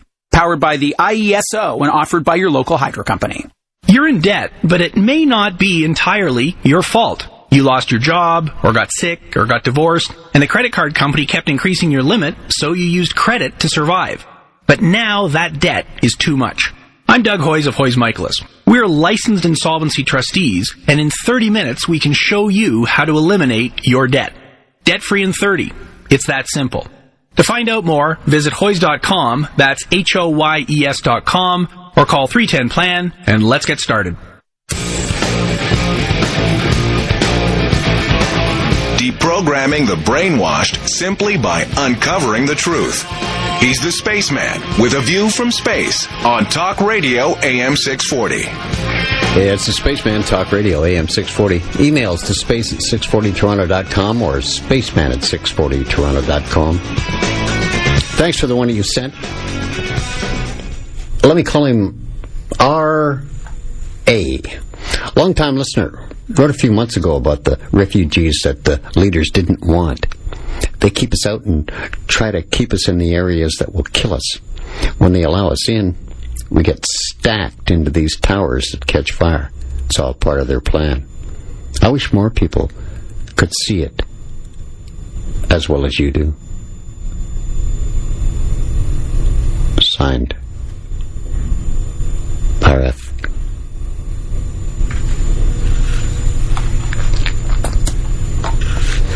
Now, I'm going to make a big connection for you. From what I've been talking about the ancient times, you think it's all over and it's finished and it's past and it's gone now. And this is all over. No, it's still living today, passed on as a torch is passed on to keep it alive. It was up until the 17th century. There were only operative Masons, Freemasons. But since 1600, Masonry began to initiate non-stonemasons into its ranks. This was the final building block, you see, that brought modern Freemasonry into being. Most Masons now trace their founding to the first Mother Lodge that met in a tavern in London on the Feast of St. John, coming up the anniversary, June 24th, next week. 1717 was the year. This is a day held most sacred by the Knights Templar. I told you why. They are the original Freemasons, the Knights Templar. There were originally 9 at the very beginning who kept the black magic secrets, the books of King Solomon's diabolical repertoire of black magic spells to control people. In 1726, this lodge became the Grand Lodge of all England. This was followed by separations between the other Grand Lodges, both in England and on the European continent. Now, in 1773, the second most influential Grand Lodge, the Grand Orient, it was called, was formed in France, which brings me to a very significant date in modern Freemasonry. May 1st, the year 1776. That's when the final piece was introduced to Freemasonry. Oh, you know it as May Day. May Day has become synonymous with International Workers' Day or Labor Day. This day, though, had already been a day celebrated by fertility cults, Islamic mysticism, alchemists, the Knights Templars, Rosicrucianism. These were the symbolic stones in the arch that formed a doorway to witchcraft. Now, the keystone, which is the most important stone to an arch, why? Because it's the wedge-shaped piece at the crown or at the top and in the middle of an arch that locks the other pieces into place on the arch. This very important piece was provided by a Jesuit-trained professor of canon law at the University of Ingolstadt in Bavaria. The name? Adam Weishaupt. The most important date on the witches' calendar, May 1st, was selected as the foundation of this ancient and illuminated Seers of Bavarian organization. It was founded on a mixture of Masonic secrets, Islamic mysticism, Jesuit mental discipline. The elements that made it even more unique and dangerous was that this provided the drugs used by the assassins to produce the illuminated state of mind. Mind control drugs. There are certain psychotropic drugs that are used today to program your suicide bombers. They don't do it for a cause. They're not talked into something. They're not... I don't even like to use the word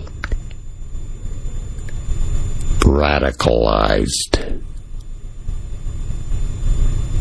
They're drugged. There are certain types of psychotropic drugs that are used. Make you feel like you don't care. Emotionless. Detached from everything.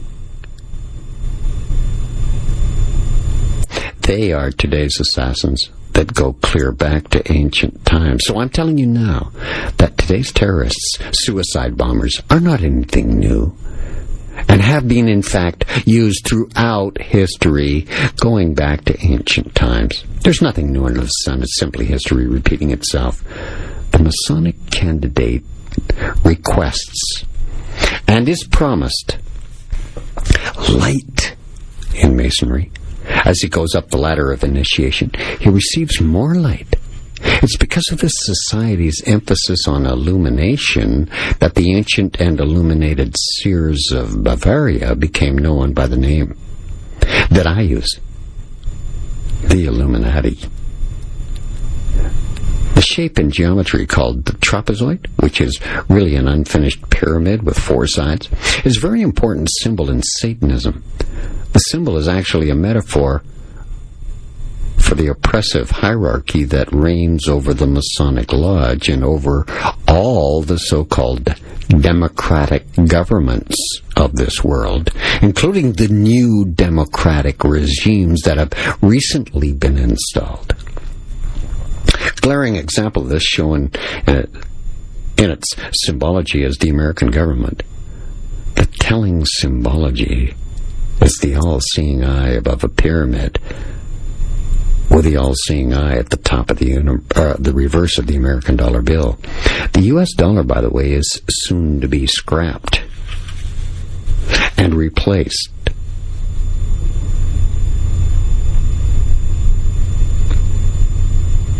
Now,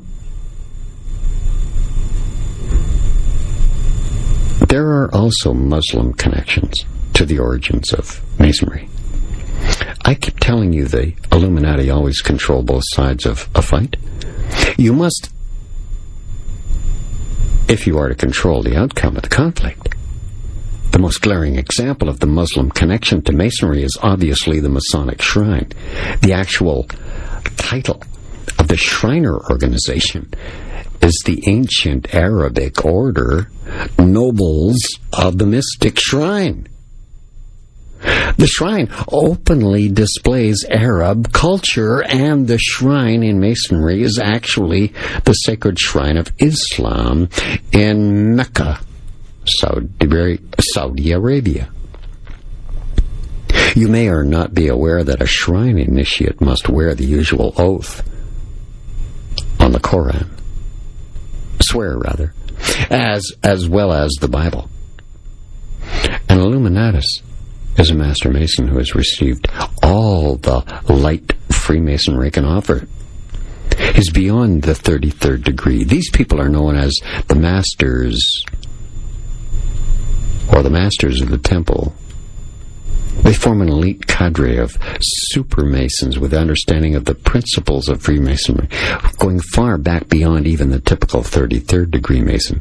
The Bavarian seers themselves can trace back to a 16th century Muslim cult of illuminated men called the Roshaniya in Afghanistan. Adam Weishaupt, the founder of the Illuminati, affiliated himself with the Masons. Joining the Munich Lodge in 1777, he played on the egotism that runs through Masonry and created a secret order within a secret order. The most powerful image in Illuminist sorcery is the sign of Dagon, who's mentioned in 1 Samuel 5, of all places, in the King James Version of the Bible. Why do I say that? The sign of Dagon is the hand, palm, forward, with the 5 fingers extended. Yes, I said 5. Weishaupt constantly reiterated that everything occurred in 5s. It's called the law of 5s. Human history came in a cycle of 5 stages. And someone who understands these could manipulate history to his own ends. The 5 stages of human history are chaos, discord, confusion, bureaucracy, and aftermath. Wow. Can I just take that little algorithm, if you like, and apply it to the Grenfell fire sacrifice being the chaos, the discord, the disgruntled people, the incensed, angry crowds demanding answers, discord, then the confusion. Stay in a place. Don't leave. Wait till somebody comes to get you. Bureaucracy. Well, we can't give that information out right now because there's an inquiry going on. Bureaucracy's got a hold of it. Keeping it back, the truth back. And, of course, the aftermath, where the cover-up will be delivered. And there will, yes, be a fall guy or two, but the punishment minimal. So there you go. The 5 stages of human history in the Grenfell fire ritual for the summer solstice. Chaos, discord, confusion, bureaucracy, and the aftermath. Weishaupt's ideas allow Masonry to think globally about their ambitions in a way never seen since the days of the Knights of the Templar. Even though Masonry always had its particular overtones, Weishaupt's use of the law of 5s, psychotropic drugs, occult rituals added momentum and power to their plan, known as this great work, which is to bring back the golden age of Atlantis. The world is one ruler. The final fusion of control of governments with sorcery created. The Freemasonry we know today, without much modern witchcraft and satanic revival of the 20th century, would never have been possible without it. Every leading and influential witch, occultist, Satanist has always been a high-ranking Mason. The Order of the Knights Templar is conferred in the Order of the Temple. It was founded in the 12th century and is considerably older than craft masonry in its present form. It defines the 11 rituals and laws governing federal, provincial, or state, and even local level organizations. I'll get into those next. To give you a little layout, a little understanding of what the elites are up to and how they control you and I. Space, Talk Radio, AM 640. This is AVFS.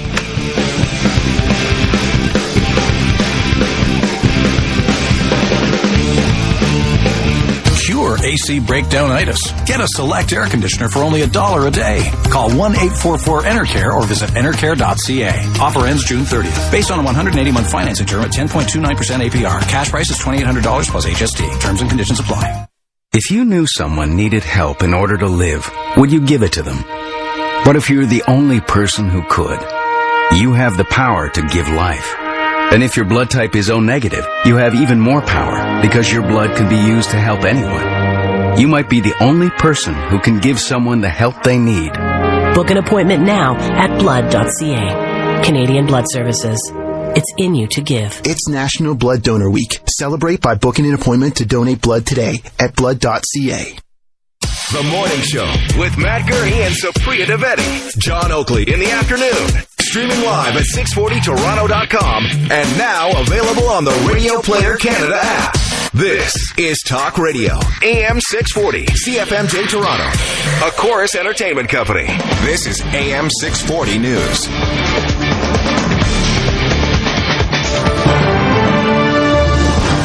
From the National Newsroom of the Canadian Press, I'm Jerry Smith. Prosecutors say they intend to retry Bill Cosby on 3 counts of aggravated indecent assault.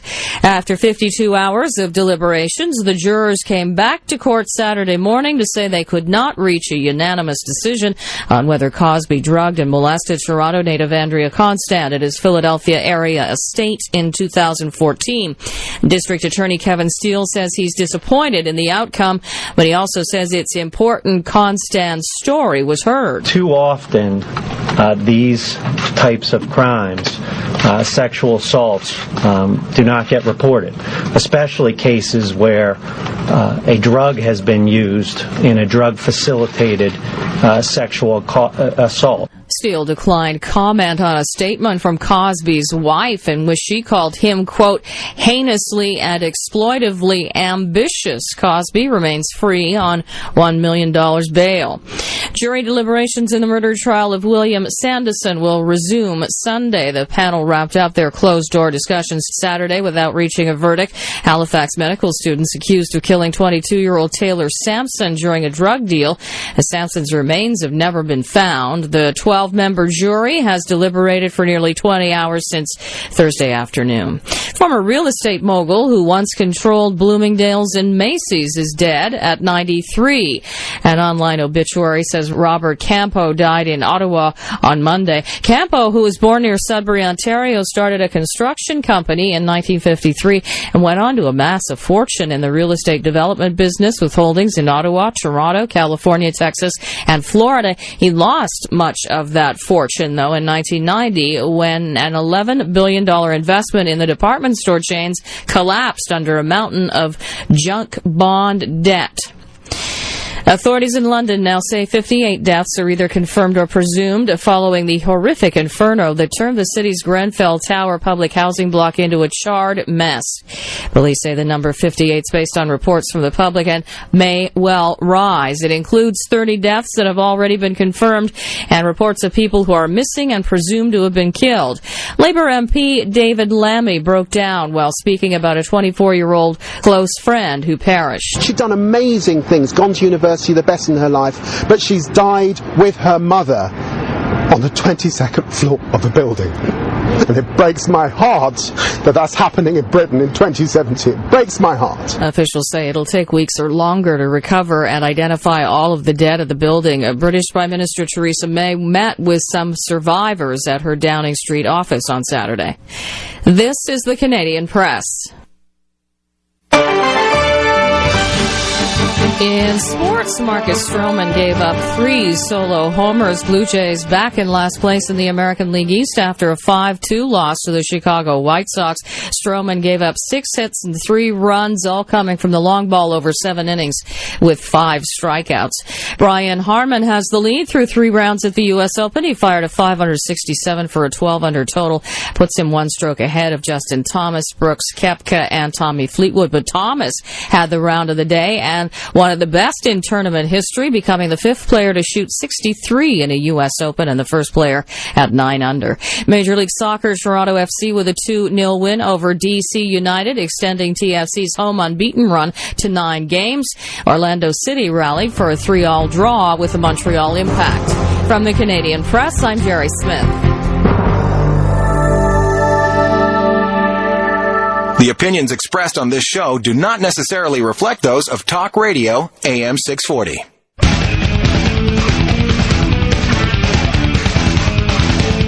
Extreme radio for extreme times. This is A View from Space with the Spaceman on Talk Radio AM 640. Remember that, call us Spaceman. This is Talk Radio AM 640. Emails to space@640toronto.com or spaceman@640toronto.com. Thanks so much for the one that you've sent me. The Order of the Knights Templar, conferred in the Order of the Temple. It was founded in the 12th century. Considerably older than the craft masonry in its present form. It defines the 11 rituals and laws governing federal, provincial, and state, and even local level organizations. The federal level is called the Grand Commandery of Knights Templar. This represents members of a state or an area of equivalent size, province. The local level is called the Commandery of Knights Templar. And the Templars, of course, are said to have represented the very first wide-scale global world, as they knew it at that time, to attempt to organize and mobilize the forces of occultism for the purpose of gaining control of all the people around the entire Earth.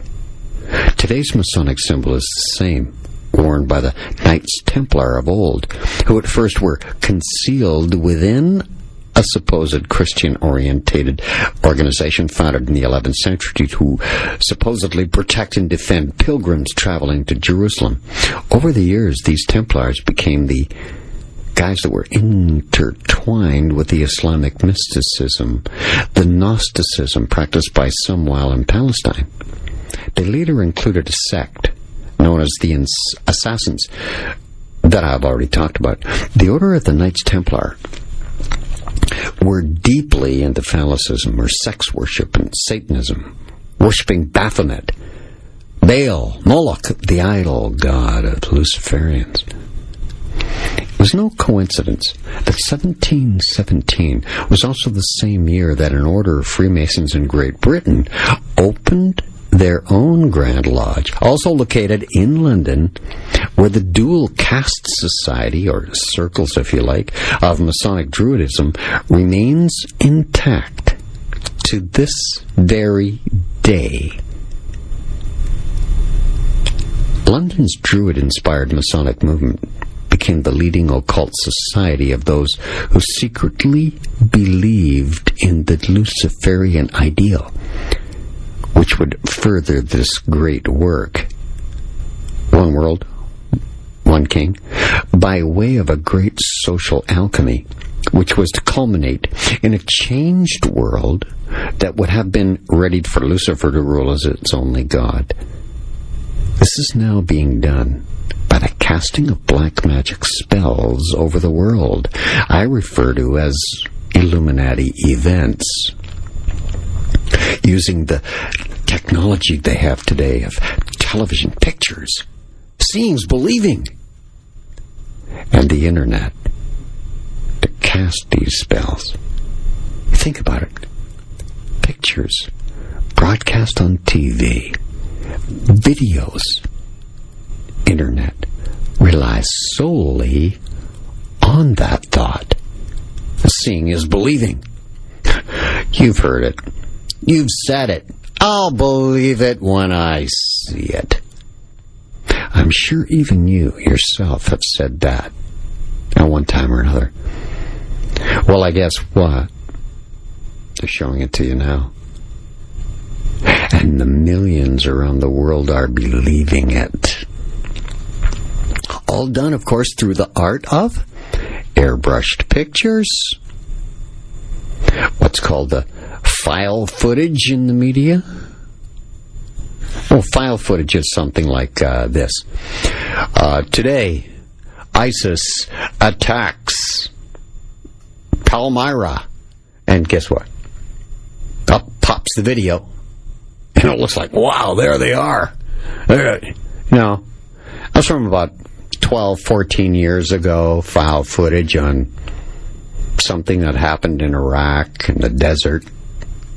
File footage. It's not real at all. It's not happening. It's not live. It's not the actual pictures. And sometimes they even doctor it or even put a fake video out to convince you that what you see on the Illuminati-controlled mass media is true. It is happening. When it's really not. You talk about magicians, wizards, the world of illusion. It's all being done. Just some latest examples. Arab Spring, the global financial crisis back in 2008. Also, their faked probing of deep space. It's full of these with powerful telescopes and satellites we supposedly send to other planets, taking pictures and sending us information back as if we were there. Many of the hand-picked men involved in this satanic Druid inner caste of masonry with this illusion cast on the world of spells have already achieved or were placed in the most prominent positions of power from when they could guide society. That's what they can do. Guide society into this Luciferic initiation using different educational, social, political campaigns to get that job done. Freemasons have been meticulously placed into membership of all democratic governments installed around the world, especially in the British parliamentary system, the House of Lords. You can include the British Secret Service, known as MI6, also, attaches to the royal family also, and certain members of the royal families themselves over the last 300 years have become very powerful Freemasons of the satanic inner caste. And out of these, some became famous world leaders affecting global policy, like the satanic Winston Churchill, a close relative of the late Princess Diana, by the way, who rose up to lead Great Britain and governed international affairs during his greatest hour in World War II. And for a time after the war, too. Winston Churchill was one of the triumvirate that divided the world up at what's known as the Potsdam Conference that was held at Salienhof in occupied Germany, the home of Crown Prince Wilhelm Hohenzollern. It's almost totally an unknown fact that one of Britain's most celebrated and controversial statesmen, Winston Churchill, was, in fact, a Druid. In his first decade in the 20th century, the still unknown Winston Churchill had been connected to a few esoteric organizations, most intriguing being the Masons, the Freemasons, and his initiation into the Druidic rites. Winnie Churchill was born in 1874, and his father, Randolph Henry Spencer Churchill, was a member of Freemasonry. And this is how Winston became involved. Notice I said Randolph Henry Spencer Churchill. More in a minute on Talk Radio, AM 640, the other side of the break. I'm Space, it's AVFS.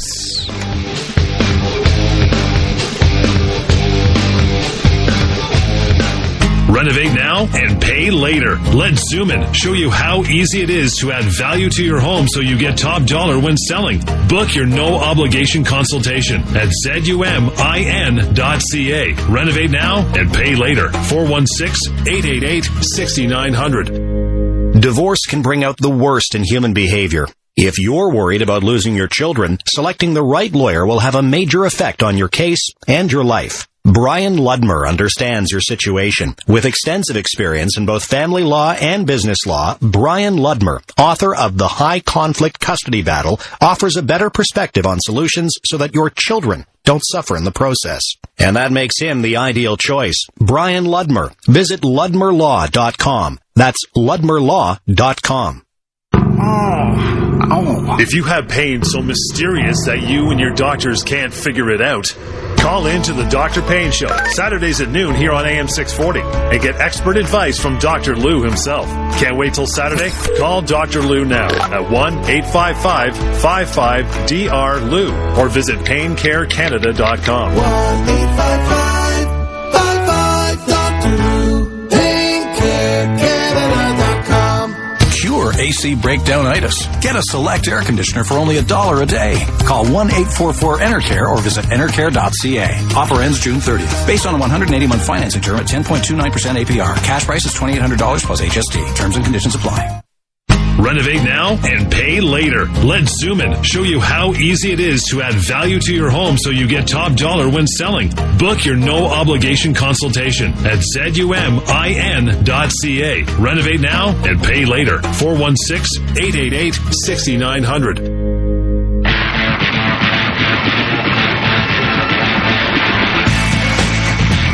Goes deeper into today's headlines than anyone else dares to go. But you can take it.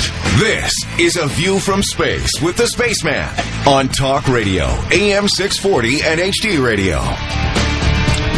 Space, Talk Radio, AM 640. Emails to spaceman at 640toronto.com or space at 640toronto.com. Talking about Winnie Churchill. Born in 1874, and his father, Randolph Henry Spencer Churchill, was a member of Freemasonry, and this is how Winston became involved. You see, you must be sponsored by a Masonic member of the fraternity. Before you can get in, you have to be sponsored by someone. Actually singled out and saying, here could be a good member. Now, Randolph Henry Spencer Churchill, Winnie's father's name. I said he was related to Princess Diana. Princess Diana was a Spencer. Therefore, royal blood flowed through Winston Churchill's body.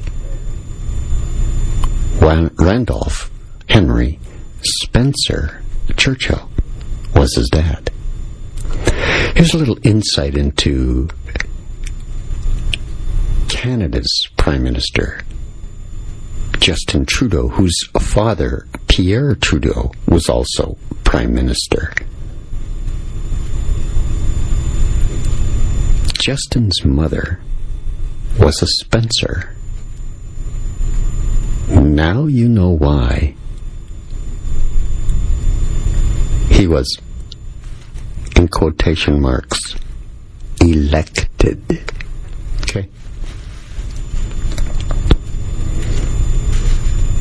The British aristocracy themselves are even linked to Freemasonry, directly through one of its parallel groups, the Ordo Templis Orientis, the one that Aleister Crowley was the head of at one time in his life, whose name comes up quite often on this show because he is so important to the Illuminati plan. They use many of his tenets.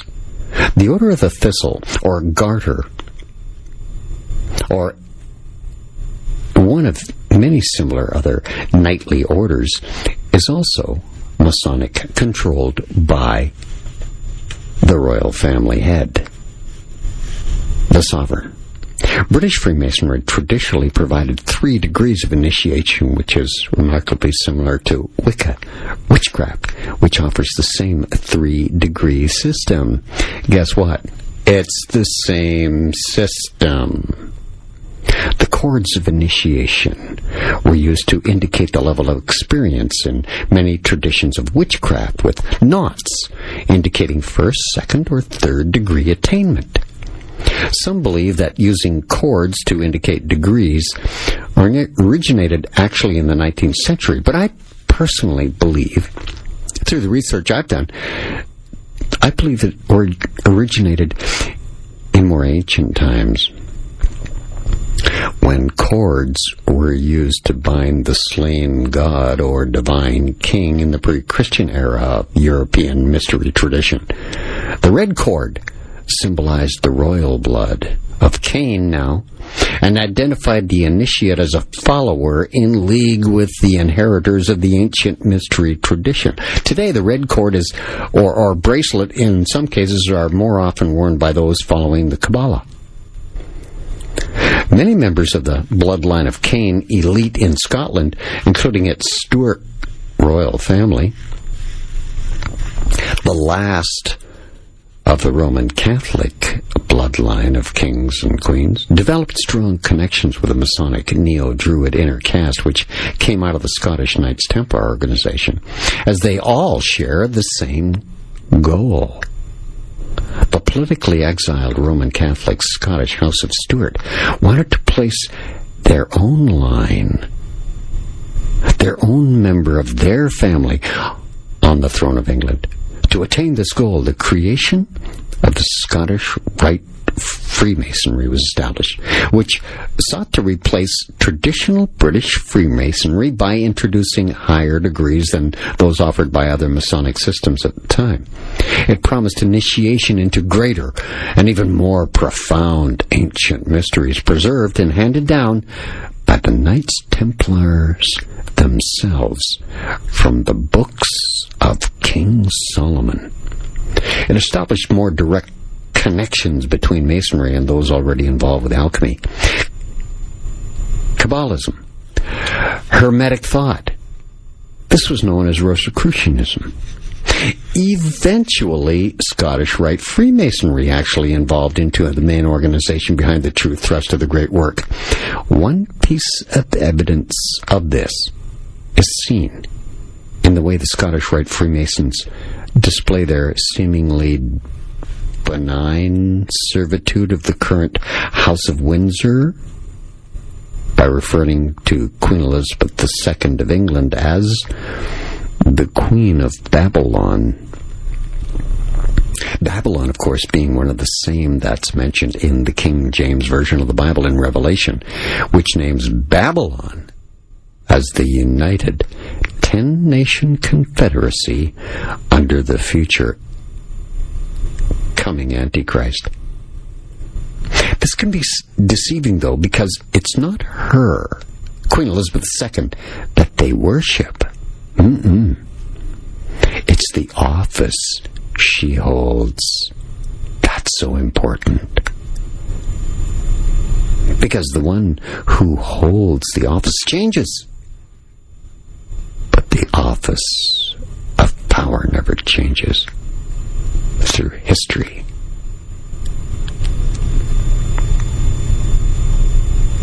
What's more, the British throne itself is worshipped by them, who, according to them, is the actual throne of Cain. And one day, we'll see a coming king coronated, who is a bloodline member of the Cain family, ascending to that throne. I tell you now, Princess Diana, who was a direct descendant of all Roman Catholic lines of Scottish kings and queens, including the Stuarts, has brought this bloodline into today's royal family that's been not there, vacant, until now. the royal family living in Buckingham Palace through her marriage to Prince Charles, making Prince William the one who carries both bloodlines that includes all of the kings, Roman Catholic and Protestant, that have ever ruled in Great Britain's history. This is the reason, I believe, that the rules of ascendancy to the throne have been changed. The new rules state that not only a woman, if she's firstborn, may ascend to the throne, but Roman Catholics will also be included, since the rule has changed to allow marriages to a Roman Catholic, you see. Why do you think the German Pope, when he was visiting England, then Benedict XVI, was summoned to England? This also has connections with the Vatican's banking arm, which figures prominently in global financial affairs. Because the Italians are next to the acceptance of austerity measures. Yeah, they're the next ones that are spreading around the globe. I've stated on AVSS, Talk Radio AM 640, before that I think Prince William will be the one chosen to be crowned king. Soon, too.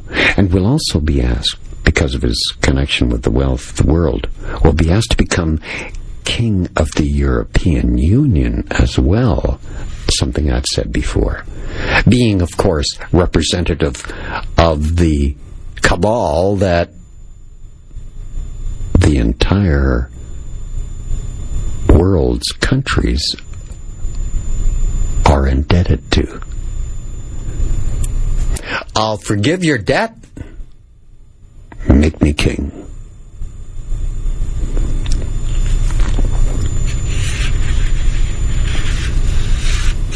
Time alone will prove whether I'm right or wrong. The Stone of Scone, which has been seen right underneath the British throne, is another very telling symbol. England uses this same throne for all their coronation ceremonies. They believe that this Stone of Scone was the one Jacob used to lie his head on as a pillow when he received the latter dream, recorded in the King James Version of the Bible. This would mean that all their governments are based on the Jewish religion. But why do they insist on using mythology? Founded by King Philip the Good, Duke of Burgundy, in 1430 at Bruges in Flanders, composed of the Grand Duke and 23 knights, though the number was later increased to 51, the order set out to defend the Roman Catholic religion and the coders of chivalry, settling any dispute that came between the knights. Dedicated to the Blessed Virgin and St. Andrew, the order took the golden fleece as their symbol. This refers to the great wealth, this golden fleece, obtained from the wool trade, and indicates a connection with mythical Jason. Catholics use him as a symbol of for the archangel Gideon, and the voyage to Argo, bringing back the sacred golden fleece from the edge of the known world. Prince Albert, the king on his right, and the king of Spain below them, must be influenced by this Catholic mythology, as they are with the double-headed phoenix, the Antichrist symbol of the Hittites, the Freemasons. What power is there in the Order of the Golden Fleece? Which I believe the Golden Fleece really represents a network of ports constructed around the world that were to be the building blocks for a global economic system, which would later, and the time is coming soon now, be ruled by one set of rules, with one banking system, with one central bank, all ruled by one king. All for one. One for all. For instance, did you know that Libya one of the takedowns of this cabal a while ago. Was the business partner, the cabal taking over Libya was the third stop on Odysseus' quest to find this golden fleece, which I believe is representative of global domination, world ownership. What's more, their business partner, as I was going to say, Muammar Gaddafi, now deceased, was living in Tripoli. Now you know why it's called Tripoli. The city of Tripoli was founded in the 7th century BC by the Phoenicians, who were descendants of the bloodline of Cain, who were even, back then, sailing around the world, setting up the network of ports I just told you about for the global system. Yes, the time is coming now when this global king, the Antichrist himself, sits in a future Masonic-built temple in Jerusalem, the Restitutor Orbis, as it's known, the Adam Kadmon, the Rex Mundi, the alchemical Christ. The result of countless men throughout the centuries, in league with Lucifer, since the time when man first conversed with the serpent being, wise of evil knowledge. As overlords of this great work, they will stop at nothing less than Satan's final goal to be achieved. This is Spaceman. This is Talk Radio, AM 640. A little more, and it's after this break.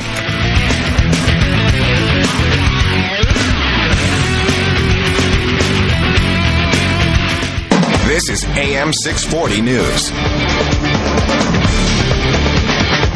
Now this update from the Canadian Press. Prosecutors say they intend to retry Bill Cosby on 3 counts of aggravated indecent assault. After 52 hours of deliberations, the jurors came back to court to say they could not reach a unanimous decision on whether Cosby drugged and molested Toronto native Andrea Constand at his Philadelphia area estate in 2004. Jury deliberations in the murder trial of William Sanderson will resume Sunday. The panel wrapped up their closed-door discussion Saturday without reaching a verdict. Former real estate mogul who once controlled Bloomingdale's and Macy's is dead at 93. An online obituary says Robert Campo died in Ottawa on Monday. The funeral will be next week. Authorities in London now say 58 deaths are either confirmed or presumed following the horrific inferno that turned the city's Grenfell Tower public housing block into a charred mess.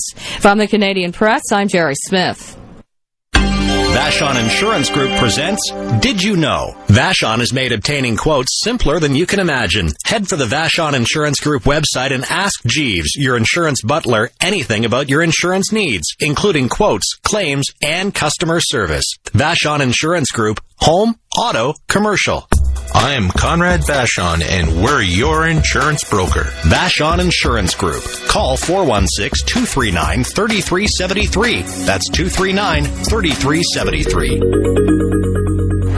Portugal, the land of beautiful scenery, history, and warm, welcoming beaches. And a spectacular investment opportunity when you can buy 2 or more properties for the price of 1 here. Speak to Fernando Martins at Camille, the Portugal property expert here in Toronto for 17 years. Ask about the Golden Visa offering residency for investors. Portugal, the economical, outstanding travel destination and ideal investment opportunity. Visit Camille.ca. That's C-A-M-I-L, Camille.ca. 4 days only. Now at Lowe's. Spend $150 or more and get a $25 Lowe's savings card to use towards your next purchase. Hurry. Offer ends June 18th. See store for details. Lowe's. Never stop improving.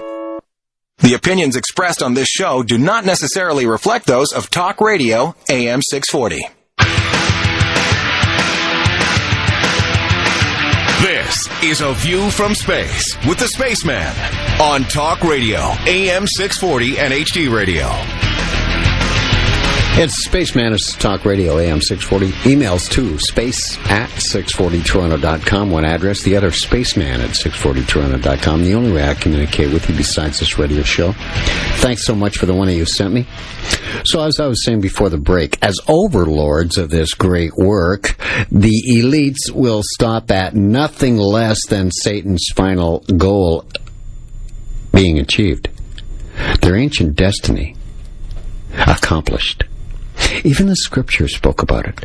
The subtle alchemical work of the mystery of iniquity, which never ceases until Lucifer is seated upon a throne and begins to destroy all those that will replace him there.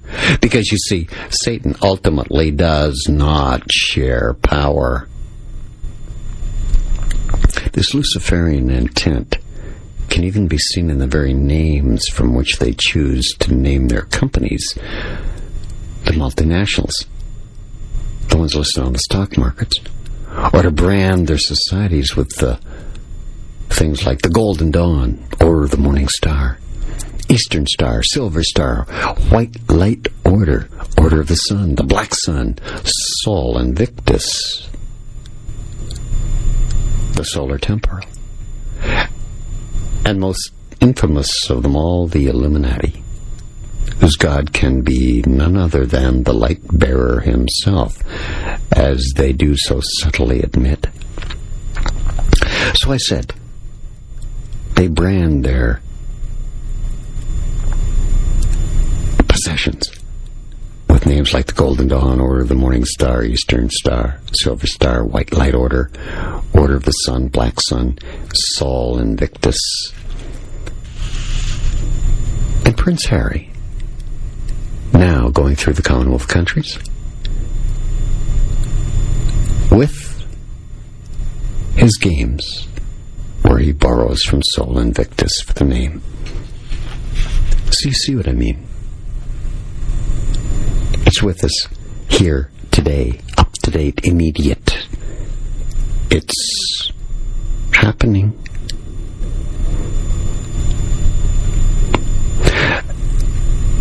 The inner caste of Freemasonry uses the outer as a type of hedge of protection from the outside world.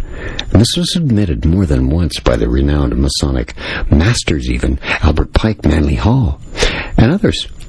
Not only is their own admission of two completely separate levels of awareness within Freemasonry made apparent in their writings, but they'll also tell you, if you look carefully enough, who their God really is.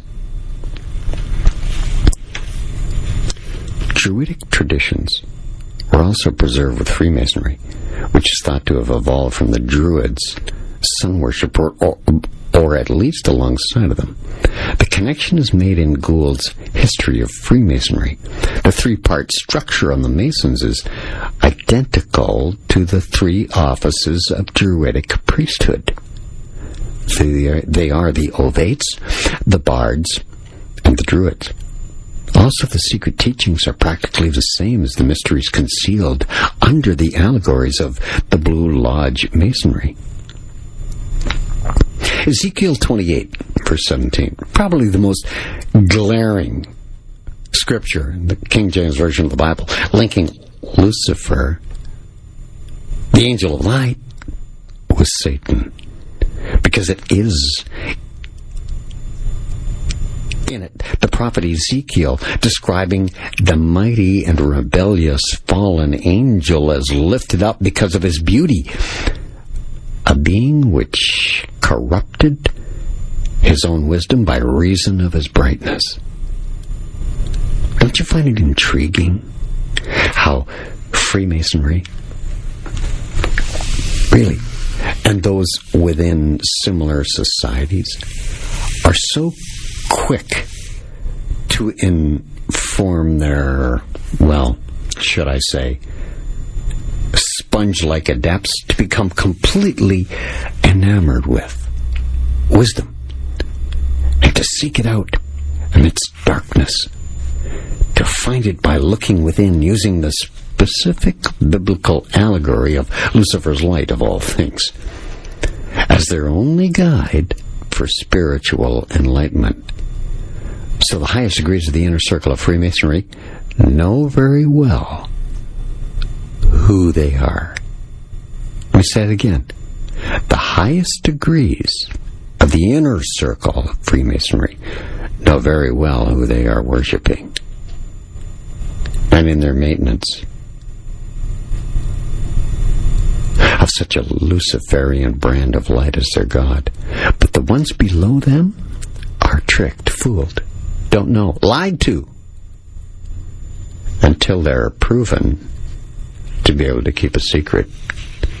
Then, as you climb the ladder of enlightenment, secrets revealed, you find out who they really worship. Another historical key piece of evidence linking these various Luciferian solar cults with Satan worshippers found in one of the most enduring symbols, Baphomet.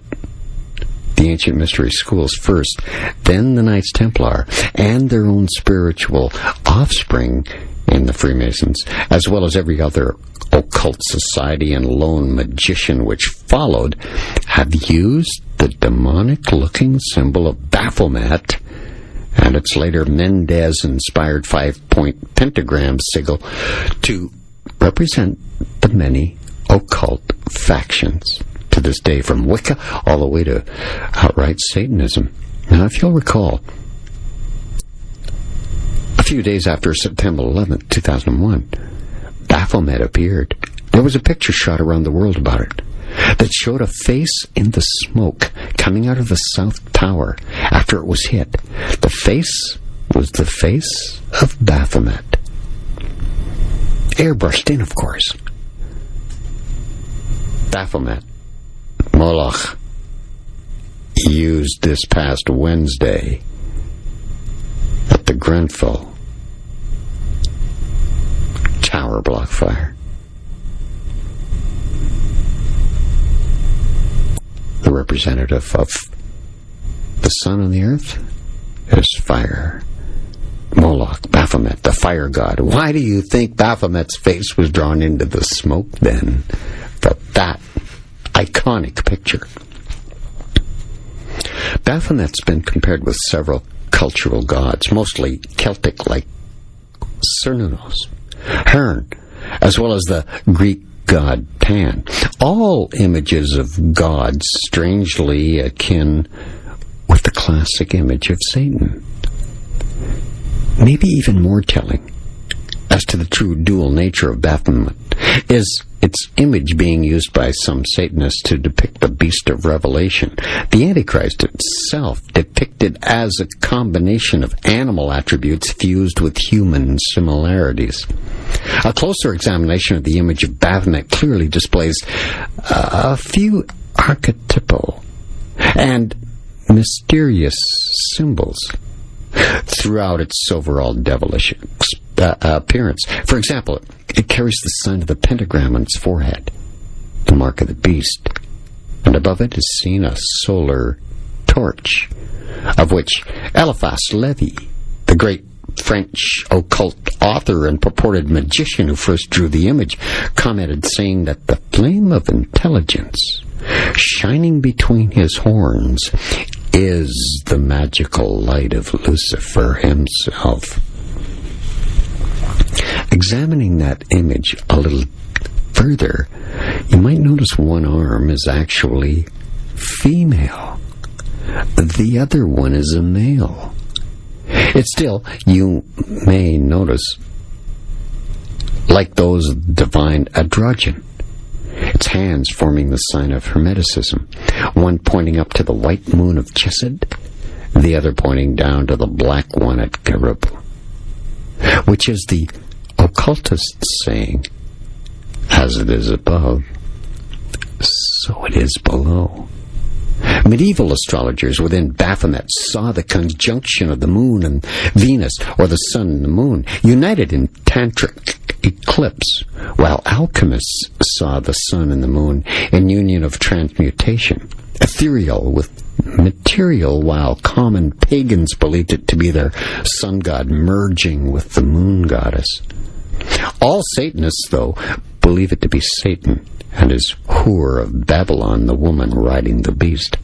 What's clear is there's an alchemical union of powerful cosmic duality represented here, a union which invokes something else entirely. The child of ascension, the one they all call the One, who is the Antichrist. But in the Middle Ages, Baphomet was believed to be an idol represented by a human skull, which was very important to the crusading Knights Templar, who were thought to worship the demonic effigy as the source of fertility and wealth. Later, those same Templars said that they had been instructed by elder Templars to worship the idol as their only god and savior. The elders appointing the image of the beast with the fat of murdered children. That's the Spaceman Talk Radio, AM 640, with more next.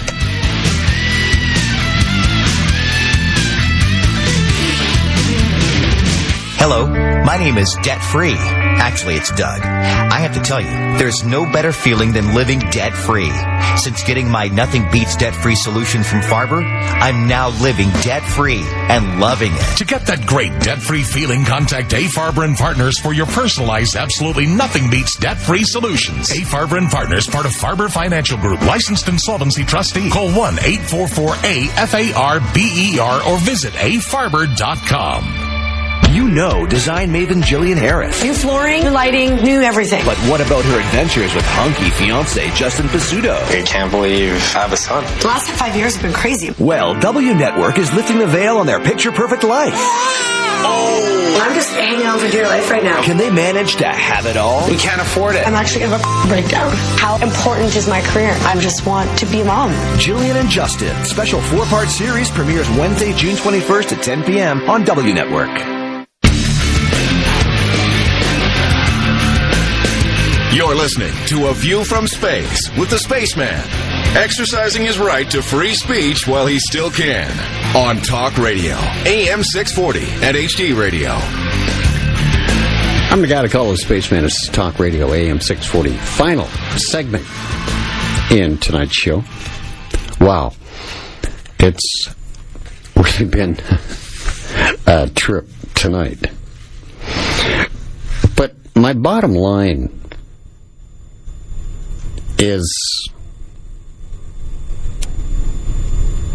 man as God is coming. The monotheistic religions are going to be outlawed.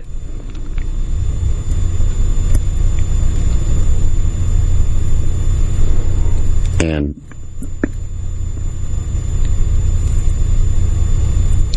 the foundation stone for modern witchcraft is basically the tenet, the single commandment of this coming New World Order. You know what the single commandment is? Do what thou wiltst. Be the whole of the law. In other words, there's no right, there is no wrong, only thinking makes it so. You can be jaded to think that's a bad thing.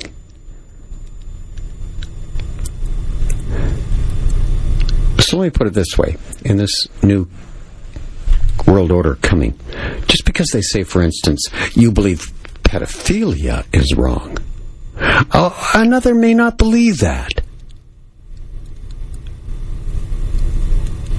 So who's right? Well, both according to the Book of Law.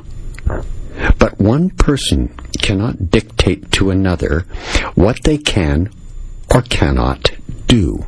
In other words, what is right or wrong is whatever the person chooses, because this is the bottom line here on all this. Man is God. He chooses. Each man decides his own truth. This is the new religion. This is what the Illuminati believe. They want you to believe it too. That the devil would not lead us to death and fire, but to life, creation, pleasure, ecstasy, wisdom. Lucifer has been described within a sabbatic context before, specifically as the husband of Diana from the legend originating from Italian folklore. Lucifer, the sun, S-U-N, was the husband of Diana, the moon. The two were joined in a great union of opposites. It is the development of the individual towards a partial solitary path, which opens each aspect of initiation towards the advancement of the human spirit. Your trek towards becoming a god. This means positive evolution, discipline, understanding, and mental strength are the building blocks of understanding. In witchcraft, the Old Ones was a name for the primal spirits, the so-called elder race or watchtowers. Yes, Jehovah's Witnesses' booklet name. Godlike beings to which Diana went to, the moon goddess, went to seeking solace from her consort who praised her for her courage. They told her that to rise, she must fall. To become the goddess, she must become mortal. The Grand Master was further assisted by a maid or a queen of the Sabbat, as it was known, who acted as the consort. Sir Walter Scott described her in his letters on demonology and witchcraft as a girl of personal attractions whom Satan placed besides himself and treated with particular attention. Didn't say love, because Satan is incapable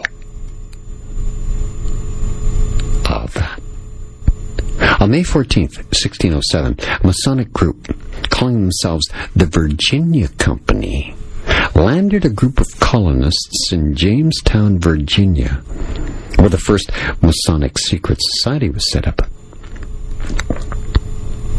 So if you've been listening to ABFS on Talk Radio AM 640 for a while, you'll recall the many times I brought up Jamestown, Virginia,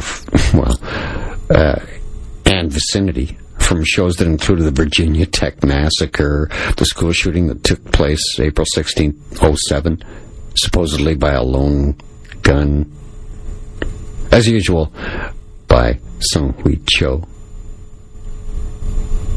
to Queen Elizabeth II's visit to Jamestown, Virginia, commemorating that 400-year anniversary, including the Queen's tour of NASA's Goddard, Virginia Space Center, as well as the Jamestown Massacre in 1622. Goddard, Virginia's Space Center was really one of the high points for Queen Elizabeth II's visit to Jamestown. But there were so many topics that I brought up through the years concerning this highly occult area. And one's just happened this past Wednesday. It just happened to fall on the very exact same day, coincidentally, as the Grenfell Tower block fire. I'm talking about the congressional shooting at the Ball Diamond, Virginia. Right there.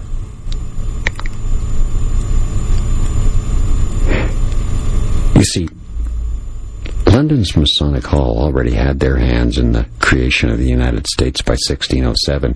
It proves without a doubt, right from the very start, America was created to be a Masonic nation that would be forever linked with the Masonic elements within England. That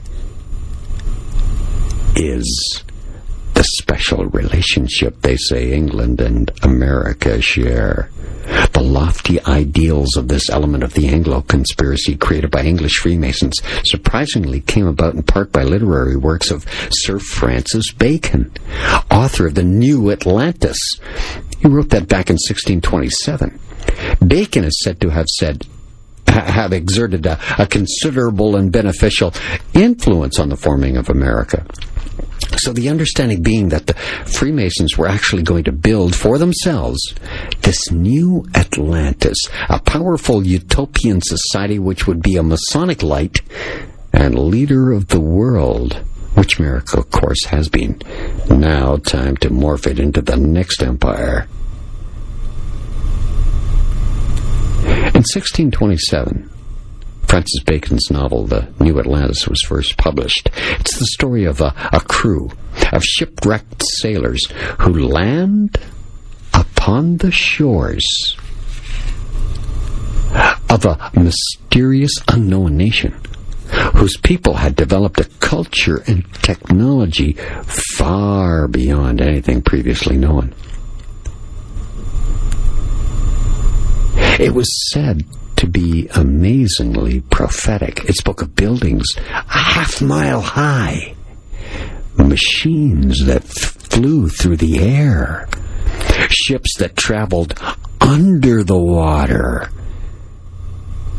and a government of philosophers, scientists, serving an enlightened people who were dedicated to learning and higher achievement.